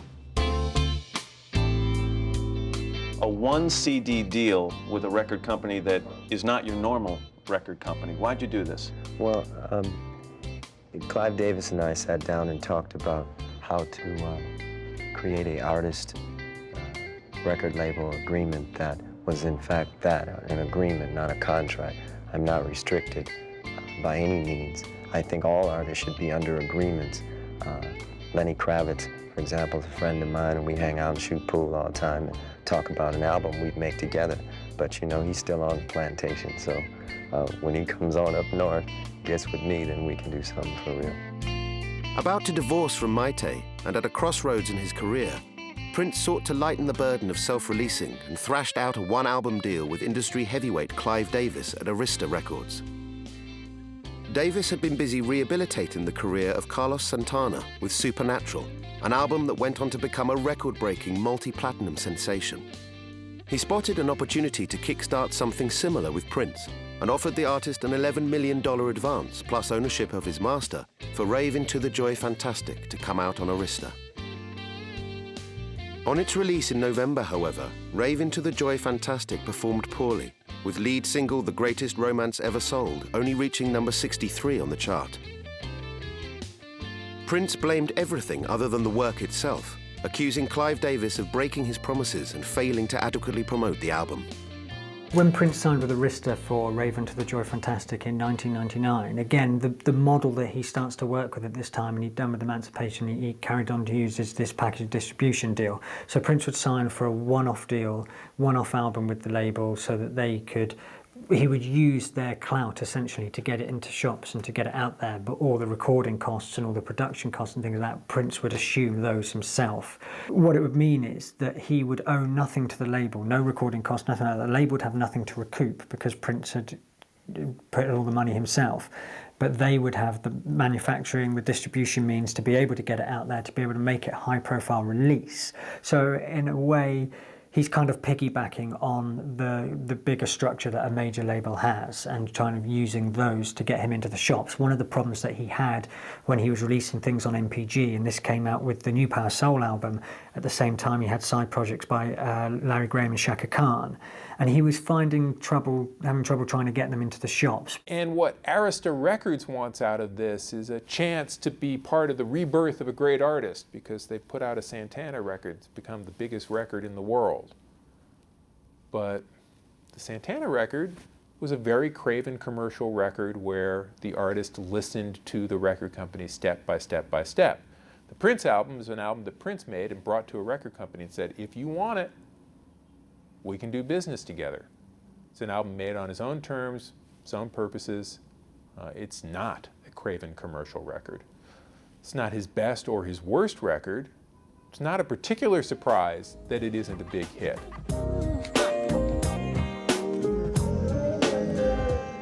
So what do you know, you and me, finally face to face, checking each other up and down in all the obvious places. Was there ever a reason? The disappointing response to Raven to the Joy Fantastic wasn't really that complicated to me. I think that an artist just reaches a point in their career where they're only relevant to their diehard fan base. And the phenomenon of buying their new music isn't the same as buying a ticket to see them perform. And when you go see them perform, if you're a real serious fan, you may tolerate them playing 2 or 3 new songs, but basically you go hear the songs that they made famous, and that's what you want to hear. And it's just nature. It's just, that's how it goes. So the fact that the record didn't sell through the roof isn't necessarily a statement that the record isn't good enough or it wasn't promoted properly.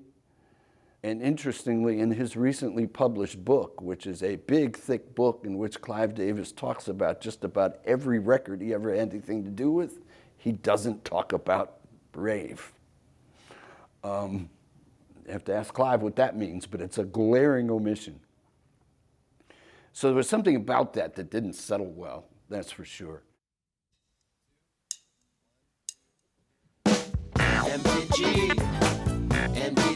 With his status as an elite chart act vanishing, Prince turned his back on the mainstream and returned to the project of realizing artistic freedom in cyberspace. In 2001, he launched the Mpg Music Club, a groundbreaking subscription website through which he issued smaller, more experimental records to a dedicated fan base. The Mpg Music Club is kind of the apogee of Prince's vision, if you like, of everything that he was working towards since leaving Warner Brothers.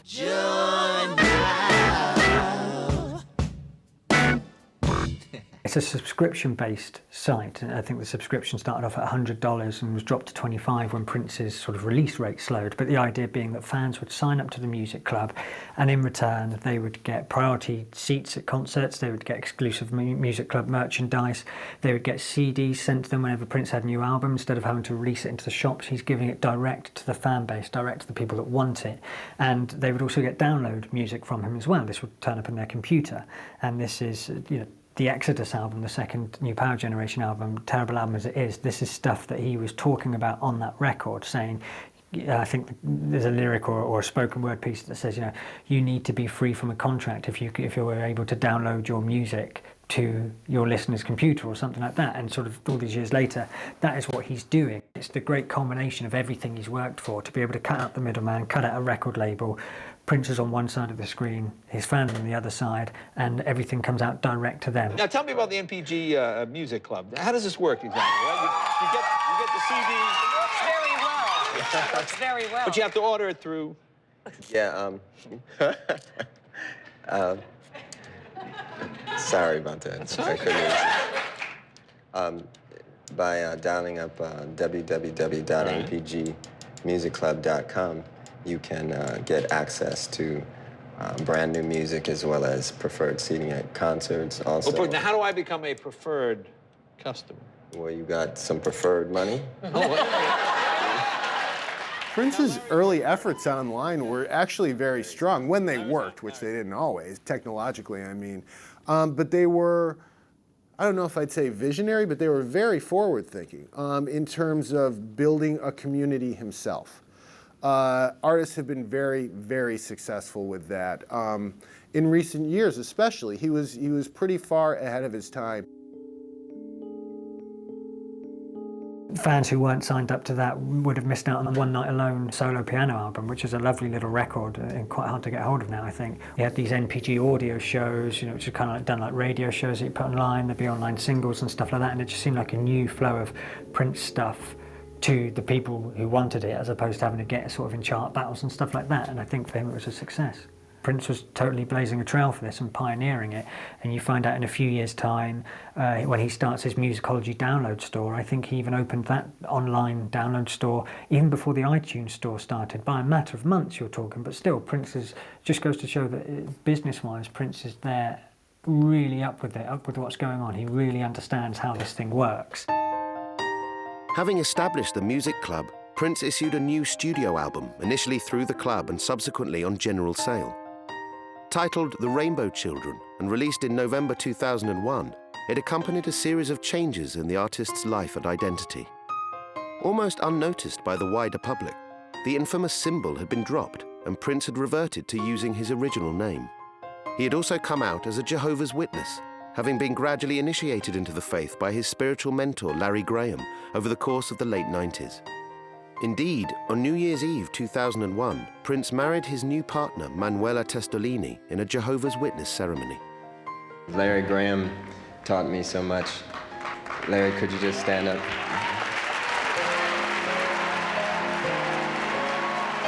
That's a one in a million brother right there, Larry Graham. I learned so much from him musically, and then when I met him, he's taught me so much about the truth. The artist joins us. Great to have you here. Happy holidays. I don't celebrate the holidays, but thank you very much. Well, it's nice to have you here at this time of the year. The more I study the Bible with the help of Larry Graham and some of my good friends, I realized that the hard feelings I had weren't really directed towards them as it was the idea of this thing, like I say, called entropy. We're getting to the point now where the truth is being lost in music. I was discussing this with Larry today. We were just discussing the word inspiration and where we think it originated from. And ultimately, you know, if you go back, your father may inspire you, and then your father, his father inspired him, and his father may have inspired him. Eventually we get to Adam. Yeah, and eventually Adam had a father. When you get the inner calling to do something and you know that you're being inspired by God, and you pretty much know you better answer that call or suffer the consequences. Do you think this was God-inspired as well? I do believe, yes. The Rainbow Children was a musical exploration of the Jehovah's Witness religion, and perhaps unavoidably, it polarized opinion. When the Rainbow Children came out, interesting little time, because Prince, for the first time in years, he goes back to calling himself Prince now.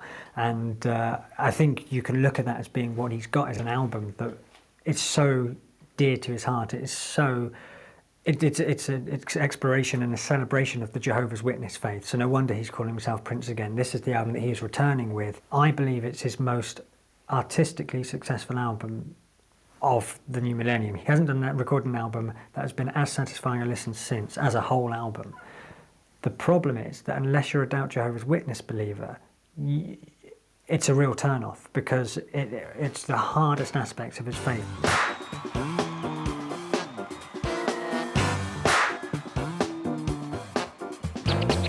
Every time I watch the other people news, I get a false picture of myself, another one of you.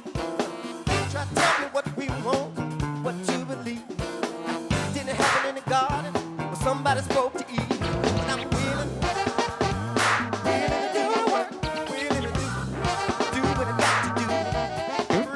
thought musically it's his best, most cohesive post-Warner Brothers record. I thought it had the most interesting collection of songs. What I didn't like was the annoying, what I thought was annoying kind of narrative segues in between the songs, and some of the controversial politics in some of the lyrics that touched on religion and so on. But as a result, I thought it was kind of shamefully overlooked because I think musically it's probably his best album since the Warner Brothers years. Ladies, I need to talk to you. You ain't got no place to stay. Come on, baby, round this way. Let me tell you, let me tell you, let me tell you, it's gonna be, hear me, baby.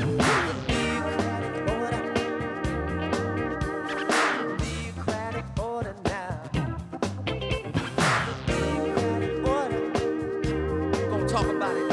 Democratic order now. Come on, y'all. This is how it's gonna be. It's the moment where he is an artist again. He's creating a successful artistic piece of work after years of trying to chase trends or chase sort of whatever's going to sell. This is an album that it's not concerned with sales. It's concerned with what Prince wants to say, and you can feel that in the album.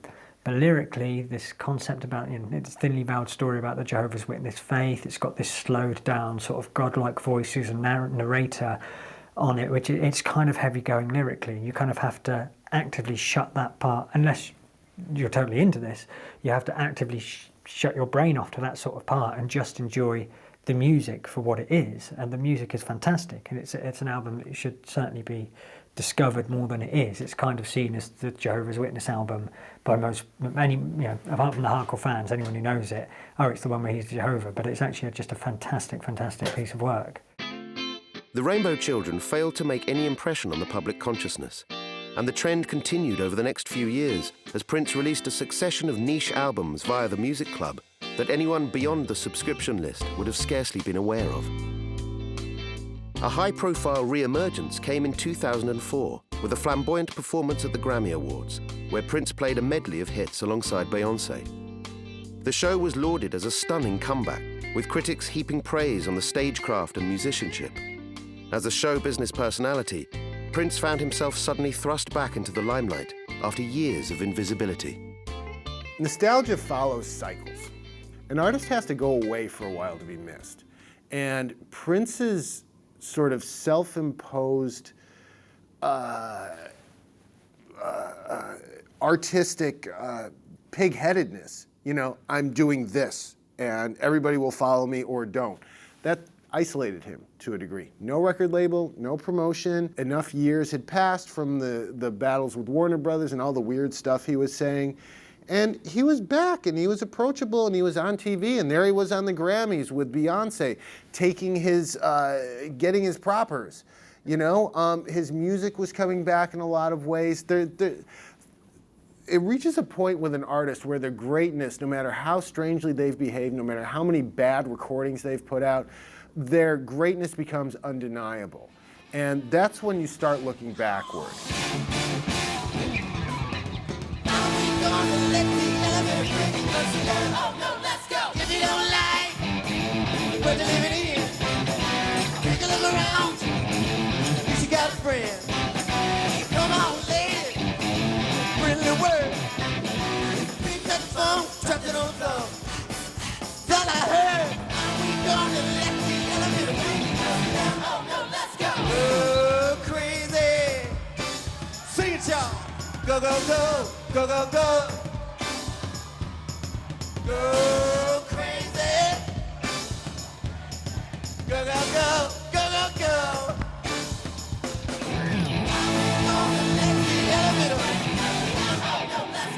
The fact is that anybody who cares to know recognizes that Prince is one of, if not the most influential, brilliantly gifted rock stars of the last 40 years.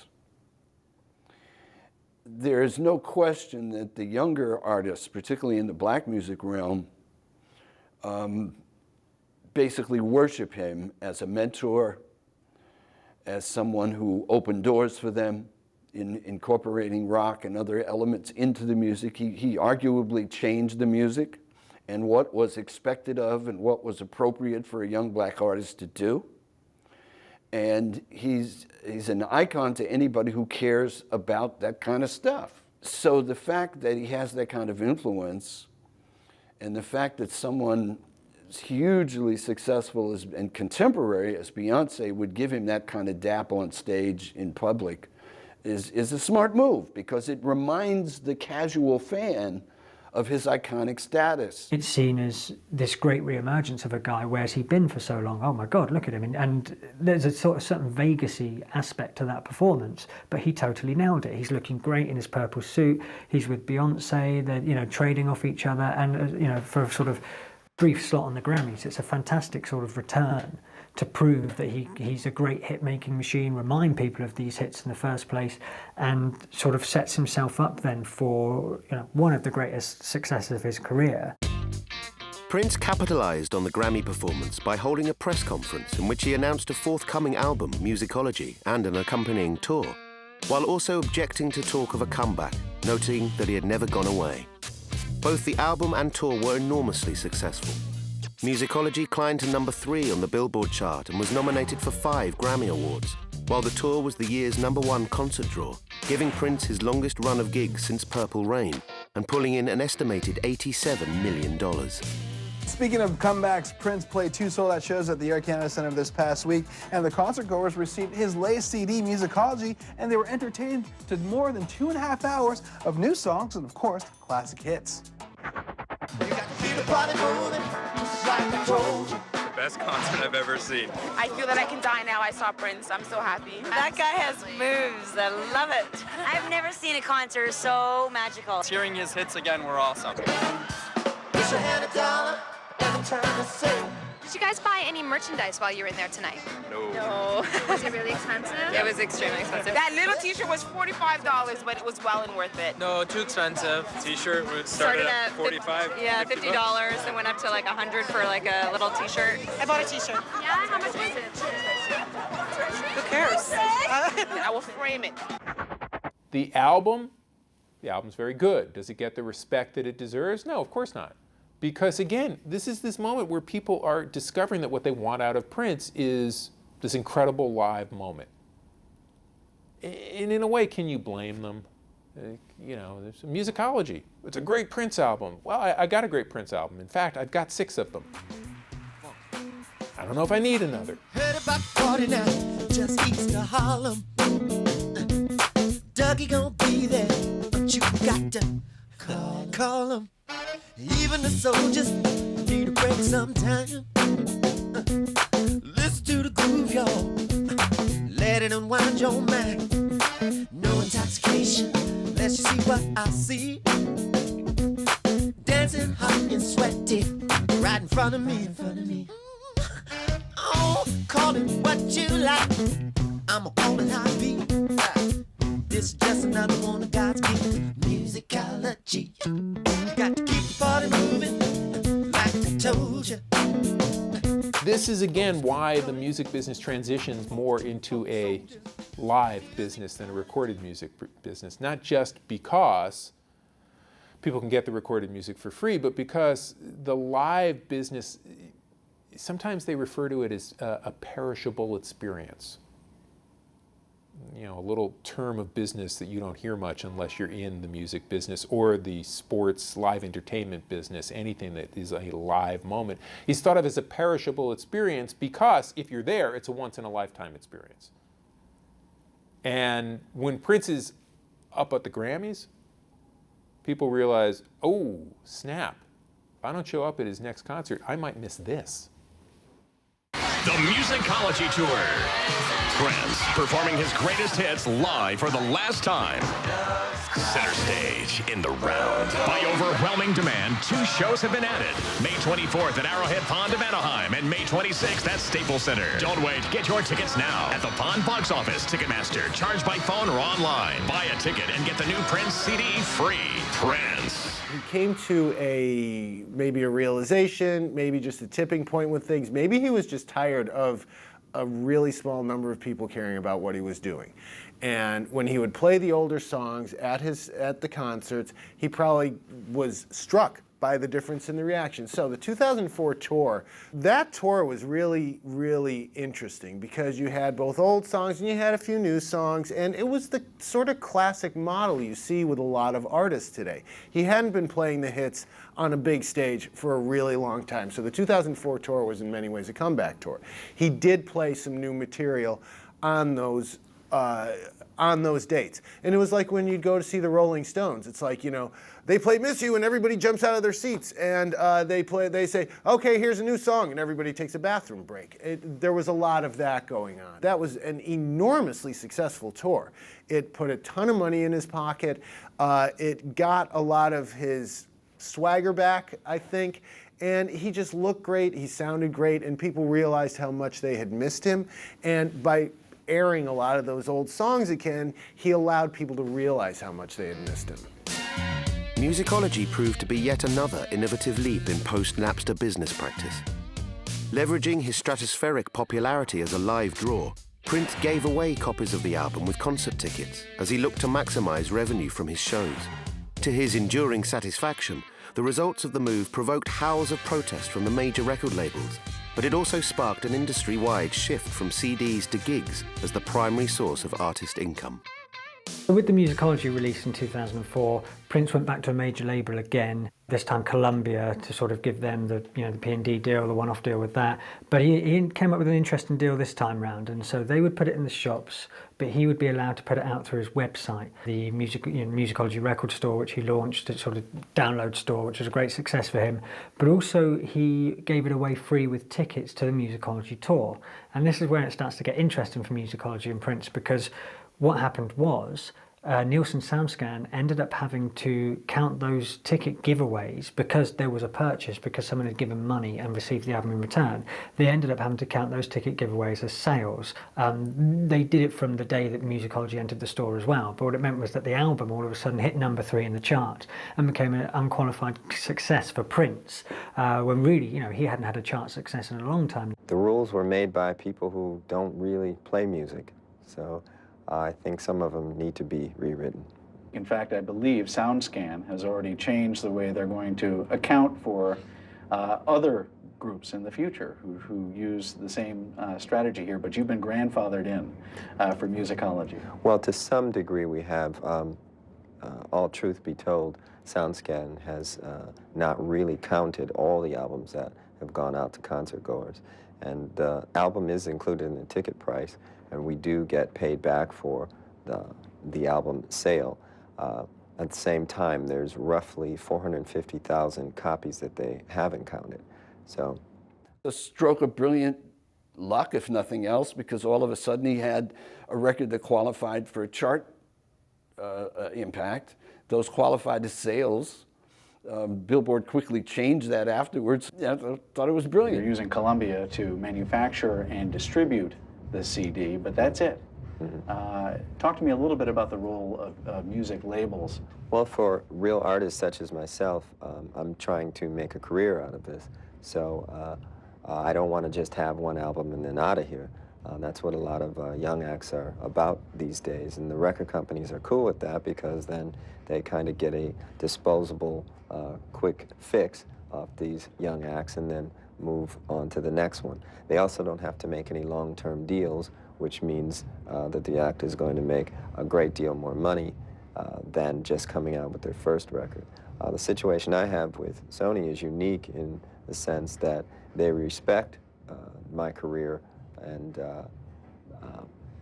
they understand that it's important that we own the work, so there isn't an issue about that, and they've just been beautiful all the way around. It doesn't really matter if the album is going to be a commercial success or not, or what's on it in this case, because it's less about the new album Prince is not going to play a great deal of songs from it anyway, he's going to play the hits again, than it is about getting people to come and see him live. And so instead of trading off on his new music, he starts to trade off on his live show, which is, he's always had a fantastic live show, but he really starts to push that forward. Then what you see coming down the line, you see, not long after this, you get this whole concept of 360 deals, and you would get major artists signing to tour promoters rather than to record labels, because the feeling starts to become that artists are going to make their money through the live show. They're going to make their money through merchandise sold at the desks. They're going to make their money through ticket sales. They're not going to make their money anymore through the release of a new album. And so people start to, they're musicians. They kind of have to put out new albums if they want to at least have the semblance of being relevant in today's marketplace, or still seem as though they're not necessarily oldies acts. But everyone is really starting to gear their business model around the tour. And Prince, with musicology, with that being counted as ticket sales, Nielsen had to change the way they counted these things after he kind of shook up the business again. I mean, the title of the tour said it all, musicology. It was back to the music as the focal point, which at the end of the day is what saved him touring-wise, because he had been before that playing theaters and straining to sell them out, and all of a sudden he's back in arenas and has stayed there since. So I think the musicology tour was a kind of a wake-up call for him, that if you pay a little more attention to the music and less attention to the bells and whistles, the people will come. Prince moved to consolidate his recent surge in popularity with a new studio album in 2006.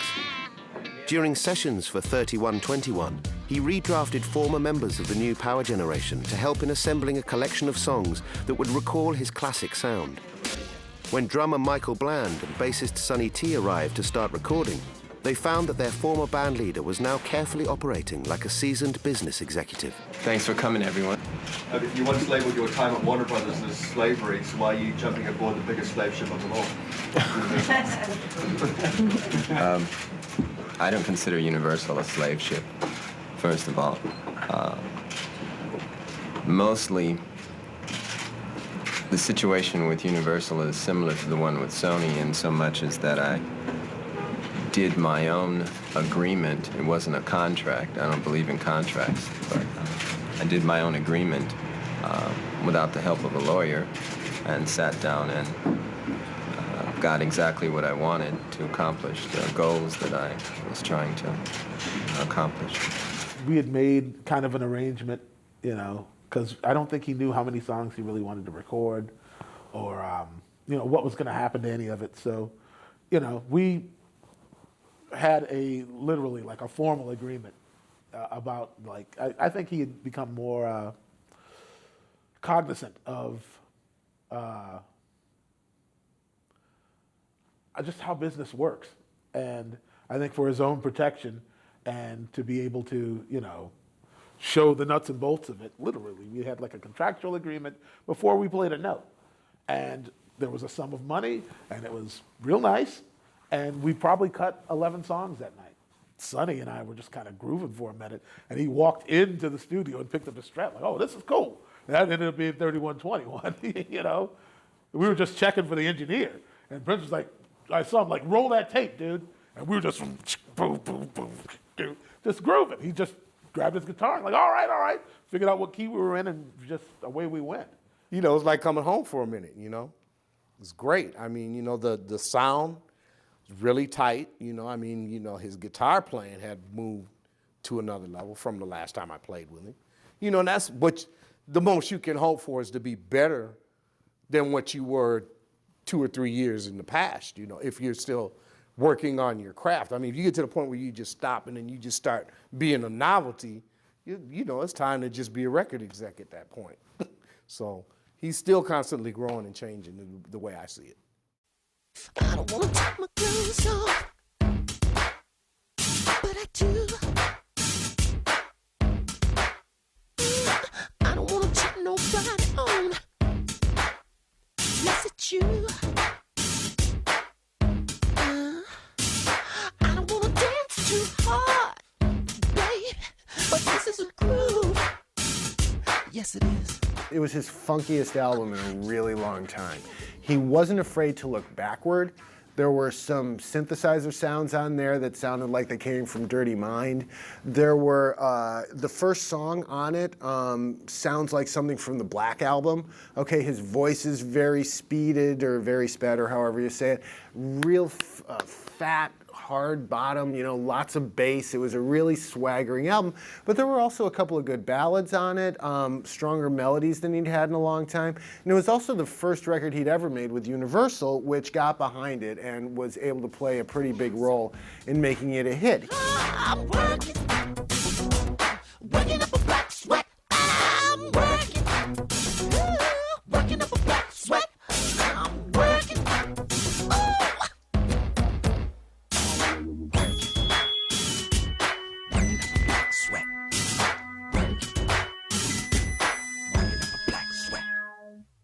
Of the sort of late period, you know, commercially minded records where he's trying, you know, he's trying to sort of make an album sound relevant.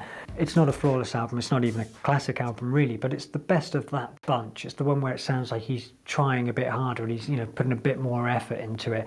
He's totally trading on his past with it. He's nicking call and response motifs from Time Records to throw onto the end of Lolita. He's, you know, Black Sweat is quite a cool little track, but it's really a track that, you know, it's kind of, it's another Prince track that he's done the sort of thing of loads of times before.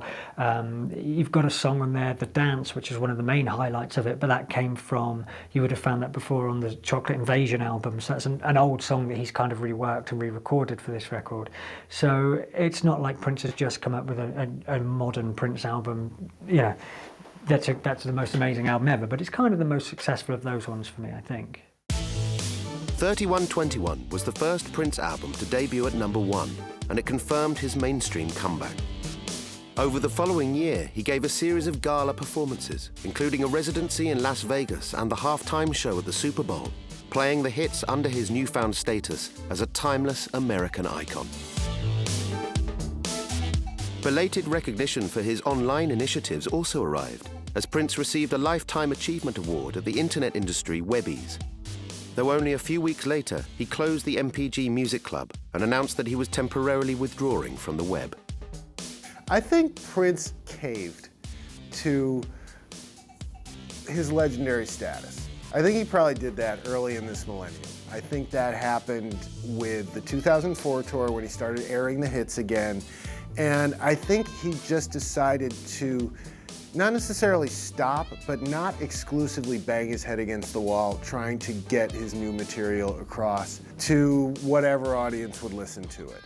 All of those things contributed to that. Those are the biggest stages for an artist. The Grammys, the Super Bowl, greatest Super Bowl performance of all time. Purple rain, purple rain. Purple rain, purple rain. That's alright. Come on, y'all. Purple rain, purple rain. Oh yes. Don't it feel good? Only wanna see you, see you. Can I play this guitar?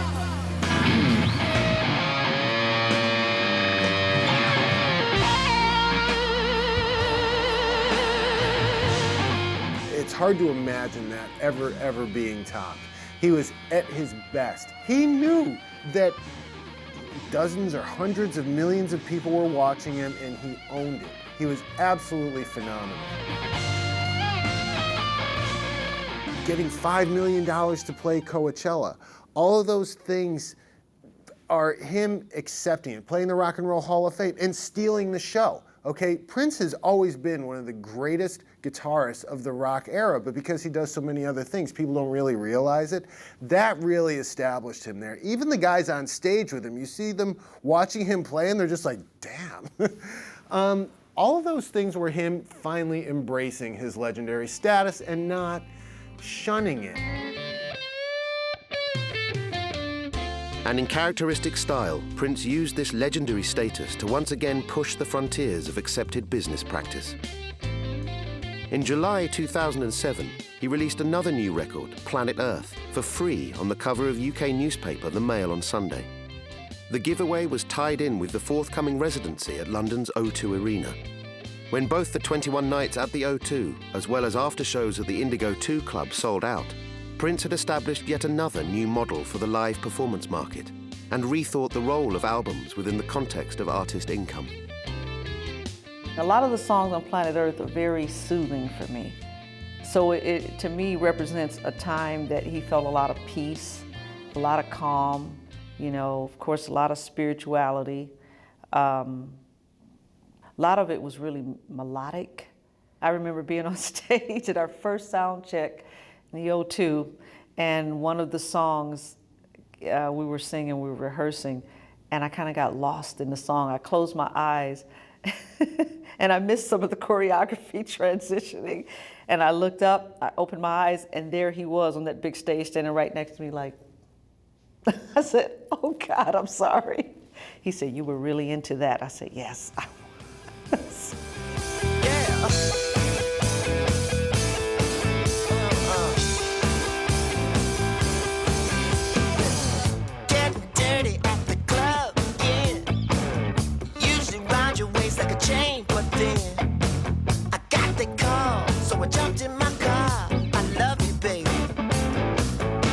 Like I love my guitar.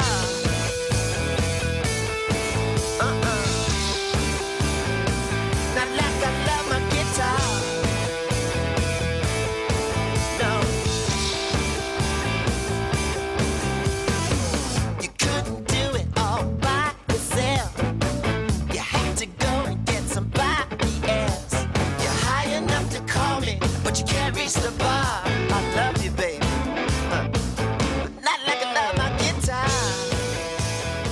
With Planet Earth, Prince gave that one away with the Mail on Sunday in the UK. He had a worldwide sort of deal with Sony for other territories. Now, the interesting thing is that part of that deal included a UK Sony distribution, and they didn't seem to be in on this at all. They didn't know it was going to happen, so all that happens is all of a sudden Prince's new album is a giveaway in the newspaper, and there was outrage. It was amazing because people were saying, on the one hand, you know, we've had cover mounts for years. This was the first time a new album was ever given as a cover mount, not an old sort of catalogue piece. And so one side of the industry was saying, well, it cheapens the music. If you're just going to give away new music, you know, the industry is in dire straits as it is, you can't just give this away. Prince's argument, however, and what he claims he said to Sony was, well, I've just reached 300,000 people in one day. Were you going to reach the same amount of people with the album on the first day of sales? Which he would say, no, you weren't. For Prince, it was an unqualified success because he's got a new album out to as many people as he can. The issue of the Mail that sold was the second biggest selling issue that they've ever had underneath Diana's death. So, you know, it was kind of a win-win for everyone. And I think Prince is estimated to have made somewhere between £200,000 and £500,000 off of this deal with the paper, which is probably more than any advance he would have got for the one-off deal for the record in the first place from the record label. And Prince again gave it out with tickets, you know, gave the album free away with tickets for his 21 nights stand in London. So you start to see again, he's using the new album to drum up interest in his long residency in London. And that's where the real money's coming in this time, because with 21 nights, he's not moving around. He was elated. Totally. And we were happy because we only had one location. We didn't have to move around, you know, so we had apartments there, and he dressed up the Indigo, made it look like Paisley Park with all his beautiful furniture and candles and incense, and, you know, made an environment for us there. It was fun. It was a lot of fun. You know, he loves what he does, obviously, but it's a business for him. It was an opportunity for him to just go and basically turn his playhouse into something that's like a kingdom, and he can just really just have fun and just do, you know, what he does and make money, of course, too.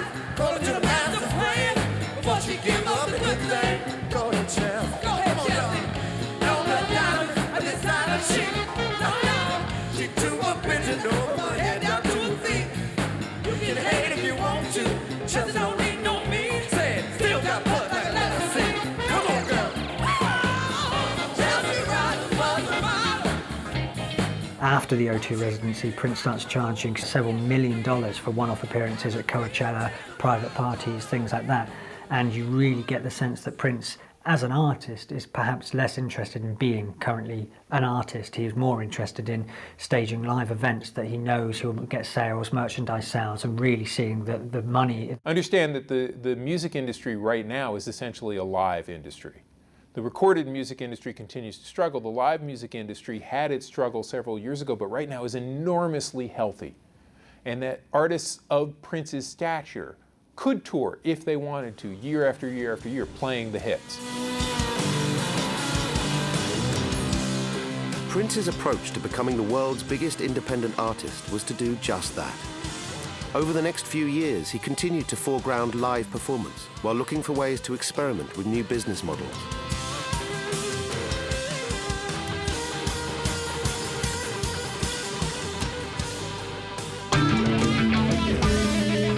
In 2009, he broke with the pattern of single album deals with a record label and released a new album, Lotus Flower, under an exclusive agreement with the retailer Target, cutting out the major label distribution infrastructure entirely.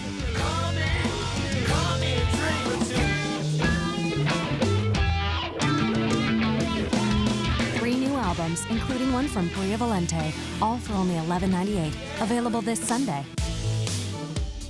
Lotus Flower was accompanied by a new subscription website in a further attempt to commercialize his music on the internet. But neither the album nor the website generated much enthusiasm from the public. A year later, another new record, 2010, was issued again as a newspaper cover mount, but failed to replicate the success of Planet Earth as the suspicion grew that Prince was pursuing business goals at the expense of artistic quality. However, in 2013, a more promising project emerged when Prince announced the formation of a new band, Third Eye Girl, and a new artistic vision began to take shape.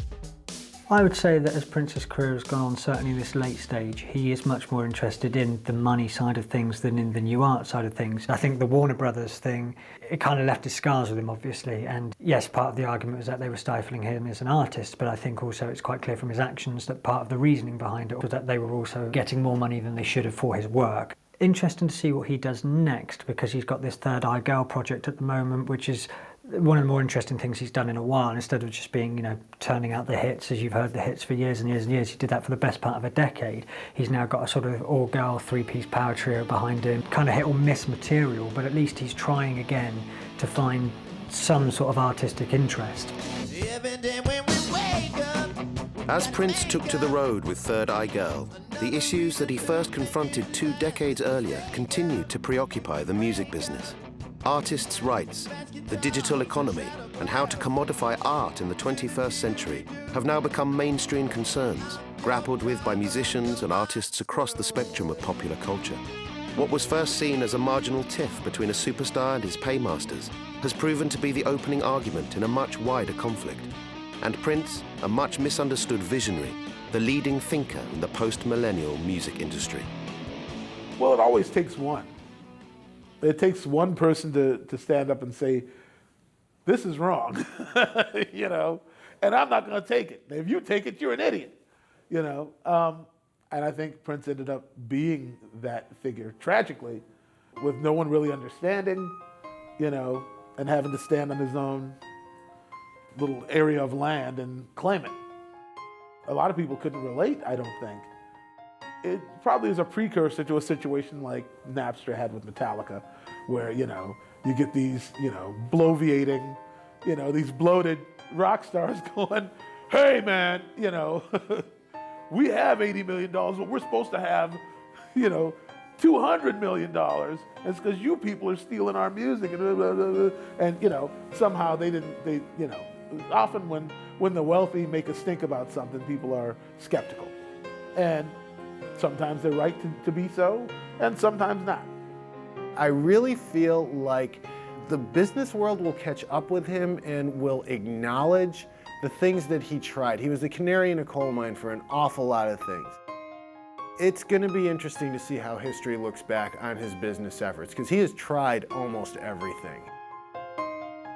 I think people have learned that they can do it themselves, and that you don't have to rely on somebody else to fulfill your dreams. And the real deal is that what people don't realize or know is that Prince plays music because he loves to play music. It's for the love. It's for the love. Prince could be one of the most generous people you ever met. He can also be shrewd and terrifying. But the music is about the love.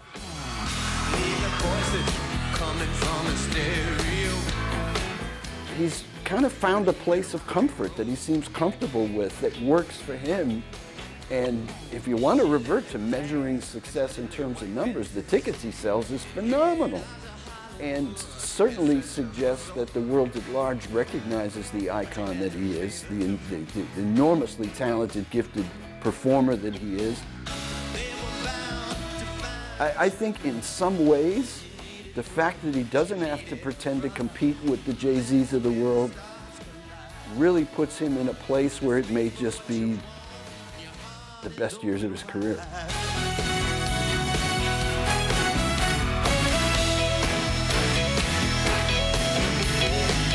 He gave up women for the stripes of the road.